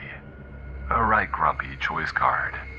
You pass a red lake at great pace, moving an extra 2 squares forwards. You grimace at the unknown liquid beside you, and hands emerge from the depths. You watch as 2 drowning souls burst through the surface, begging to be rescued. Do you save the rabid fox or the lamb? That's all that it says, I asked, wondering about rewards and punishments. That's all it says. I sighed, eyeing a neat stack of margarita pizzas in the supermarket's freezer. Well, I don't see how it affects the game, but I suppose I should save the lamb. Yeah, I'll save the lamb. Cool. Well, it's your go, Grandma. Hurry up and come home, Emmett. I don't want to call you every time it's your turn. Am I on speaker? I asked. No. How's Grandma? I found myself asking quietly, thinking about the Brands Grove Oats bar. Oh. Michaela said. Yeah, she's fine. Still seems aware enough to play. It was sad that she forgot even buying the game, wasn't it? Yeah, I said. Does she still seem happy, not just lucid? I mean, does she look uncomfortable at all? She's fine, Emmett. My sister promised. She probably just wants some food, eh? Yeah, in fact, she says, my stomach is growling rather loudly. Oh, Grandma just told me off for being cheeky. I laughed. Yeah, that's karma, all right. I'll see you soon. After the call ended, I picked up 3 pizzas and swiftly returned to reality. The icy reality of a silent supermarket in a silent town. Fear crept back into my bones as I passed a dozen hollow aisles, each scorched by the battering glare of overhead lights. I thought of the way that place had lured me inside, the only light in the dark. However, with nothing to accompany me but blinding lights and the muted hum of refrigerators, I started to long for the safety of the shadows. Started to feel exposed in the well-lit supermarket, and I still hadn't shaken that idea of being eyeballed by something. And then when I reached the self-checkout registers at the far end of the store, something unexpected met my gaze. A bawling woman, face buried in her hands, wearing a bright red uniform and a name tag with illegible text. I wasn't relieved to see another human, and that had nothing to do with the shop worker's tears. I'm an empathetic man, but the crying lady sparked no natural human instinct to rush forward and comfort her, for I sensed she wasn't human. And too frightened to make sudden movement, I feigned ignorance and scanned my pizzas, trying to hide trembling hands. However, I struggled to ignore the woman. I wanted to shoot past her without uttering a word, straight out of the shop to my car and then back home. But I did something foolish, something that defied my will as something habitual. "Are you okay?" I weakly asked, clutching my bag tightly. At that moment, standing only a few yards away from her, I realized that she was laughing through the tears. Well, it was something adjacent to laughter, something so close to an emotion that one might call happiness, but not really an emotion at all. That smile peeking from beneath her hands was a warning, and I realized, as much as I had wanted to stay calm, that I had to move. I veered to the side of the woman, but she sharply lowered her hands as I passed. I yelled. Above the worker's drooling grin, shadowed by a brow ridge, there were skin-covered dips that didn't hold eyes, and a nose that was a misshapen lump, merging with the taut flesh of pale cheeks. Her face is nothing but a beaming smile. The words from that choice card pounded in my head. As I had known on some subconscious level before arriving in the town, there was something wrong with the game, something that had spilled into reality. The woman started to laugh, entire body twitching, and then she pounced. I yelped as her hand swiped at me, catching my wrist, and then I turned, blood staining my sleeve, and I ran through the store. "What would you like?" she hysterically cried, audibly closing the distance between us. "I'll see whether we have it in the back." My legs ached from overexertion as I burst through the automatic doors, followed by an otherworldly cackle that escaped the supermarket. I ran to the car, fumbling with my keys, and then clumsily opened the door and jumped into the driver's seat. As I locked everything, I expected to lift my head and face the inhuman shop worker, sprawled on my bonnet or pressed against the side window. However, the abomination hadn't left the store, and more eerily than that, the building had plunged into darkness, much like the rest of the town. The dim moon and the soft hue of my car's headlights offered the only illumination in town as I burnt tarmac in an eager exit. It was as I left the village that my eyes caught something in the rearview mirror, a fleeting shape that I viewed as a trick of the mind, much like whatever else I had experienced. The dark outline of a man, hundreds of yards behind my car, striding with purpose down the middle of the road. My eyes shot back to the windscreen and I attempted to control my breathing, but as I followed empty country roads back to Grandma's house, an unwelcome thought entered my mind. The possibility that the three of us may be the only living people left on Earth. And given what I had experienced, that idea didn't seem deranged. In fact, I fearfully wondered whether we were still on Earth at all. After I rolled onto the driveway, I sat in the car for a few minutes, pizzas sitting on the seat beside me, heart sitting on my tongue. I thought of the woman in the supermarket, the lack of facial features other than that horrid mouth, the terrible laugh which had tagged me. These are all things that have rational explanations, I told myself. The man in the road, even the sense of being watched. I picked up the shopping bag, painted my face with a false smile, and I opened the car door. For Grandma and Michaela, I had to hold it together. For them, I had to finish the game. I knew in my gut that there was no stopping it, as much as I longed for us to run away, but I would do my best to shield them from the horror.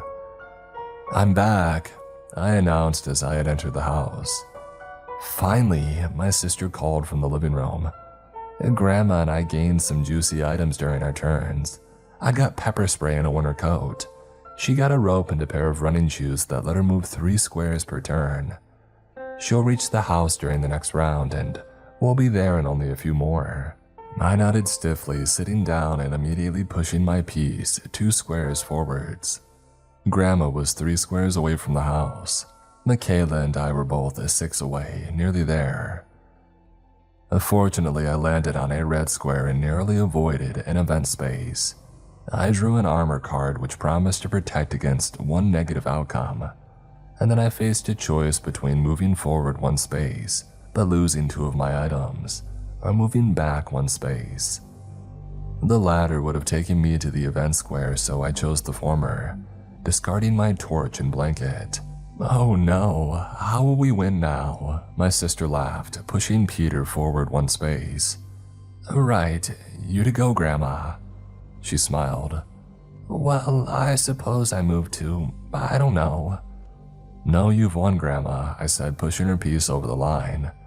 "With your running shoes, you move 3 squares to the house. It's just Michaela and me now."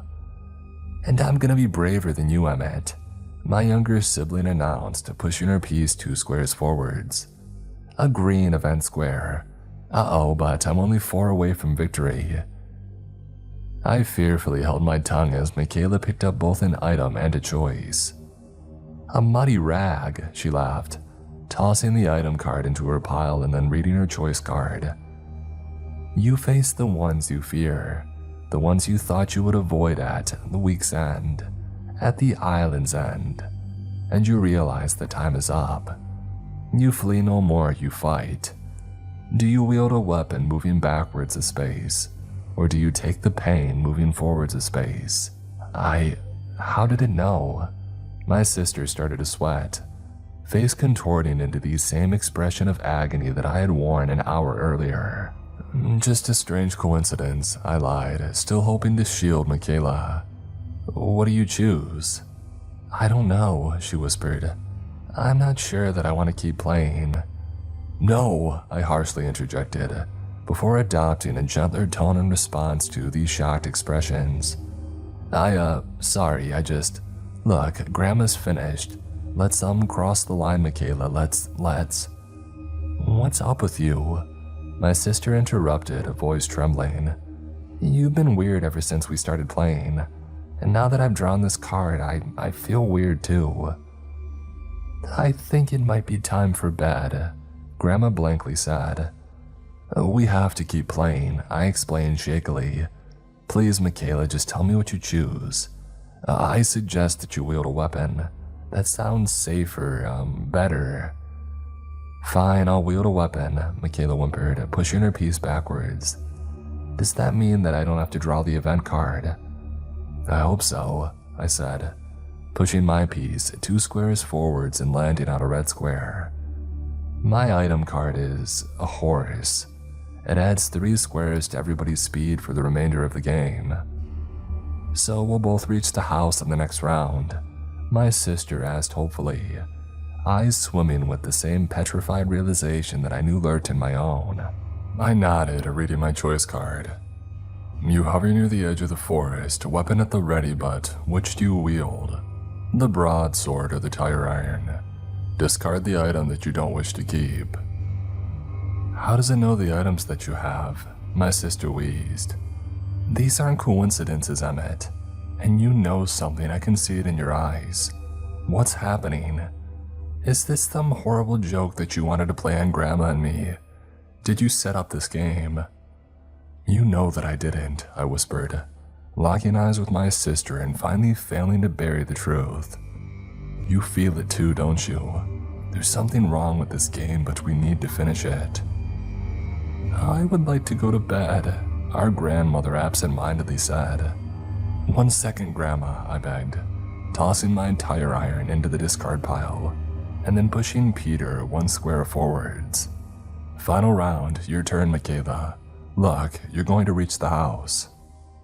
Okay, my sister hoarsely nodded, pushing her piece 5 squares past the finish line. Now you.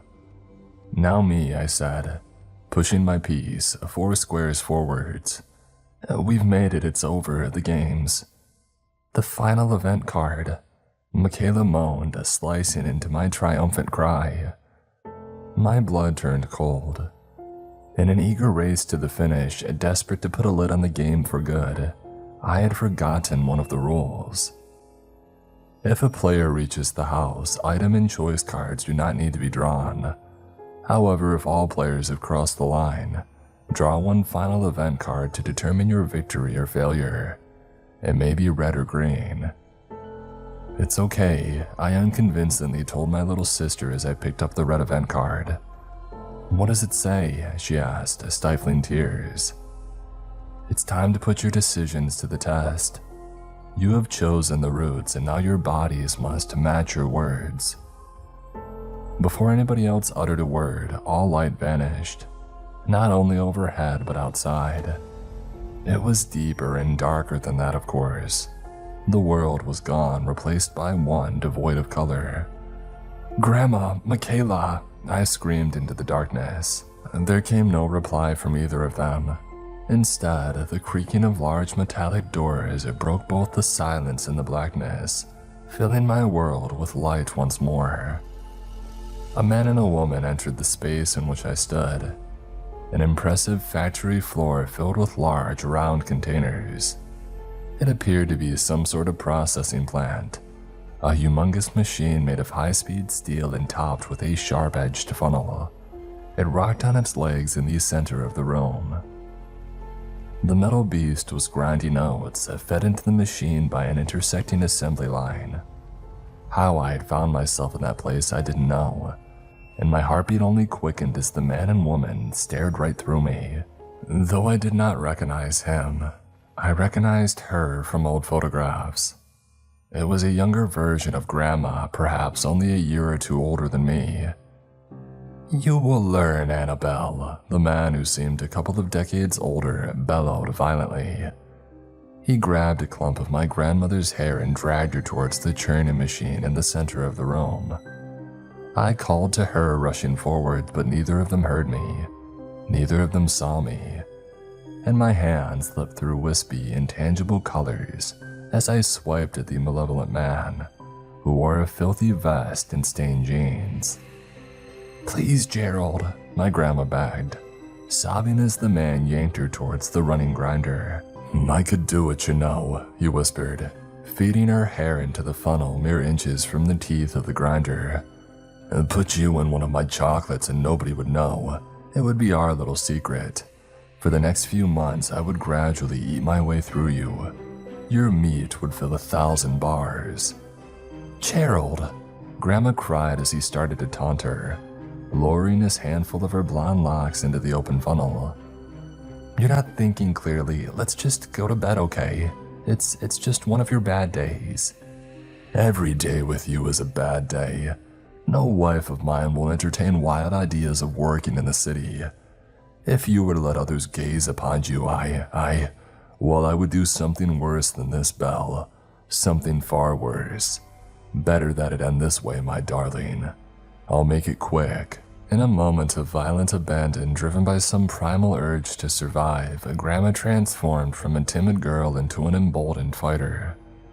She snatched her husband's lower arm, halting him moments before the first blonde strand was bitten by the frightful metal jaws of the machine. Reflexively, the man's fingers loosened, releasing her hair.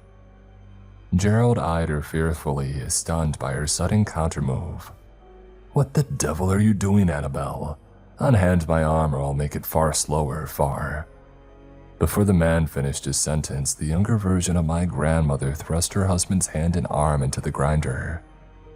The man's scream nearly perforated my eardrums. I gulped as his entire right arm was devoured by the machine, his wide mouth and eyes filled with a vile shower of blood and chewed meat, spat out of the befuddled oak grinder. Rapidly losing strength, Gerald feebly wrestled with the machine as it threatened to tug his body over the top of the funnel, but his pain hadn't come to an end. Grandma seized his other arm and she faced a little resistance from the wounded monster while slotting the limp limb into the beast. The man's arms were bound to the grinding teeth of the machine for only a few moments, however, before he fell onto the hard ground. Grandma froze for that final minute while her husband, left with ragged and tattered stumps on his shoulders, bled out. And after he stopped squirming on the factory floor, my grandmother remained still for a further 2 or 3 minutes, as did I. In spite of the horror that I had already witnessed that night, the evil man's gruesome end is the image which always comes to the forefront of my mind. My younger grandmother surprised me with another layer of terror. I watched as she had heaved the bloody armless carcass over the edge of the raised assembly line, concealing her husband's body in a deep wave of oaths. Gerald's mangled corpse was carried by the flowing stream towards the grinder. It took the man up the slope before finally dumping him into the metallic mouth. Not only what remained of his stumps, but his entire body. A reddish rain littered with soft clumps shot upwards as the machine sought to unclog its gullet. With great struggle, however, the grinder managed to process the man, incorporating him into a fresh line of Brandsgrove Oats chocolate bars. I didn't see how Grandma covered up her crime, which was truly horrific in spite of its justification, for the room suddenly changed. As if blood had smeared the overhead light bulbs, the factory's white glow had turned red, and Annabelle's appearance had altered. Her trauma had morphed into pure, disbelieving horror as she started to age, started to transition before my very eyes, from a young woman into the elderly lady that I knew, all in a matter of seconds. And then, with a brutal gust that threw the doors open, Grandma's frail form was hurled into the assembly line of oats. We both screamed as she was carried by the brittle current towards the same fate that her husband had met decades earlier. And as she struggled to stay afloat, I saw in her haunted eyes, regardless of the dementia that she understood, that she still recognized what she had done so many years ago. Moreover, she finally saw me. Wherever we were, present or past, she saw me. "Help!" she wailed. "Grandma!" I cried, desperate to save her. But my eyes were drawn to the open factory doors. A second scream had sounded from outside, and the doorway revealed a forest, the woodland behind Grandma's house. My chest started to rapidly pound as I distinguished 2 shapes bobbing clumsily above the tree line, disturbing leaves as they came closer, and 2 gargantuan heads belonging to things that lurched towards the girl in the grass. She lay in a clearing just before the tree line, arms raised to defend herself from the misshapen horrors. Michaela. It suddenly became clear, the choice that I had already made in Peter's place, the rabid fox and the lamb. My eyes started to water as my legs, propelled by some force beyond my will, carried me towards the factory doors, away from my terrified grandmother who was still being carried by a fearsome flow towards the worrying grinder, towards my sister who awaited the 2 looming creatures of the forest. Creatures taller than these swaying birch trees, with bodies human yet far from worldly. As the factory doors closed behind me, I swiveled around to find not a building but the field between the forest and Grandma's home. She was gone. I screamed for her, tears staining my face, but Grandma didn't answer my call. Instead, plucked from a dark crevice of the field came a black stallion, one with an eyeless face and skin peeling from its bones, a steed that I didn't want to approach. However, when I noticed the holstered sword tied to its reins and heard another scream from Michaela, I realized that I had already chosen this fate, the horse and the broadsword. I mounted the unholy creature which came from some world below or parallel to ours, and then facing the looming terrors, I booted the stirrups and galloped ahead. The vile entities came into view and I recognized their tattered rags, the navy uniforms from our old high school. Beneath the warped faces with bleeding eyes and terrifying fanged smiles, I sensed something familiar about the monsters. "Emmett?" My sister gasped as I dismounted the horse, clutching the broadsword in a shaky hand. I tried to stop the tears, tried to swing the blade and bring the nightmare to an end, but some invisible, impenetrable obstacle stood in my way. I let a cry slip free as the abomination started to stagger towards me, the insect standing between them and Michaela. "Emmett," she whispered. "It said I had to wield it." With eerie case, I found that I had dropped the weapon into my sister's arms and she quickly stumbled to her feet. My head throbbed as I stepped backwards. Beads of sweat trickled down my brow. And then Michaela swung the blade, unleashing a petrified screech. The broadsword tore through the pair of lumbering monstrosities, turning them to ashy mounds of blackness. After that, we stood in silence, caught between the forest and Grandma's distant house. Tears stung my eyes as I recalled what I had seen in that vision of a factory. I knew that she was gone, knew despite an evening of untrustworthy visions in a game from another realm, that two things were indisputable. Grandma had died a horrible death, and I had chosen that. "They tormented me at school," Michaela finally blubbered, dropping the sword to the ground and running into my arms. And then my sister raised her sleeve, revealing healed scars, the marks of ancient cigarette burns. "Not just physically, but..." My sister tapped her head, sniffling into my jacket. "None of this is real, is it? It's all that awful game that..." "Oh, it's real," I interrupted. "Grandma's dead and I killed her. I... "You chose to save me," Michaela finished, finally understanding. You didn't know what you were choosing." "I know," I whispered. She clutched me tightly. "Have we finished the game, Emmett? We all reached the house, we completed the final event, My sister wasn't interrupted by a sound, but a dull ringing, one that replaced all other noise. In my peripheral vision, I saw Michaela's lips continue to move, but I heard only static. A flurry of wasps in my brain, swarming to signal the arrival of something from a place beyond hell. I eyed a dark shape that emerged from the tree line, a silhouette that I recognized from earlier in the evening. He was little more than a black outline, but the motion of his form was well communicated. He was strolling with insidious intent, strolling towards us, or rather towards the house. My head snapped around to face Grandma's property hundreds of yards behind us. "Run!" I yelled. My sister lifted her head, eyes not quite meeting the forest, but I know that she saw it. She pretended not to see, but I read her face. There were no words from either of us, only a limb-tearing sprint across the field. The horse had abandoned us, so we had to rely on our own feet. As a pumping pulse filled my ears, I told myself that we had by far outpaced Peter. By the time that we had reached the house's back gate, I expected him to have hardly made it to the field's midway point. The back door had unlatched again, so I hurried my sister inside and turned to lock the exit. But Michaela and I screamed together, both soundlessly, much as I had at the start of the night, when I had first seen that unseen thing in the forest. We stood with a mouse agape, paralyzed. Walking across the paving slabs, having passed through the garden gate without making a sound, was a man whose form remained shrouded by shadows, inexplicably shrouded.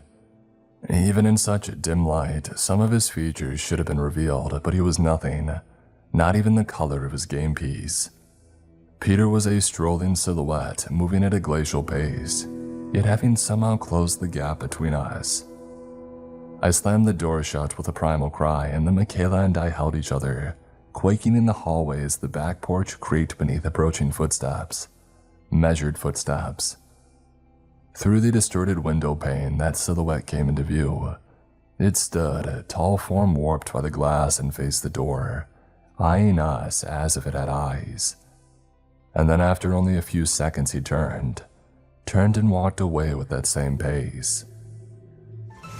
We were left with only a gash on my wrist and Grandma's disappearance to prove that any of it had in fact happened. Still, Michaela and I told folk that our grandmother had let herself out of the house while we slept. It was a symptom of her unwell mind. She was not seen again, and they would not believe the alternative without seeing what we saw.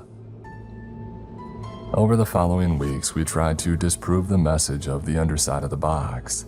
Michaela and I set the game ablaze. We tried to cut it to pieces, tried all our imaginations could conjure, but nothing worked. It was impenetrable. In the end, I agreed to store it in my dorm room. I didn't want to dump it somewhere. Don't want to live with the guilt of passing it on to another unsuspecting soul. You can't kill it. Don't play it. Even after our victory, an itch remains in the back of my mind. The thought that it never ends. One day, Peter will have his place.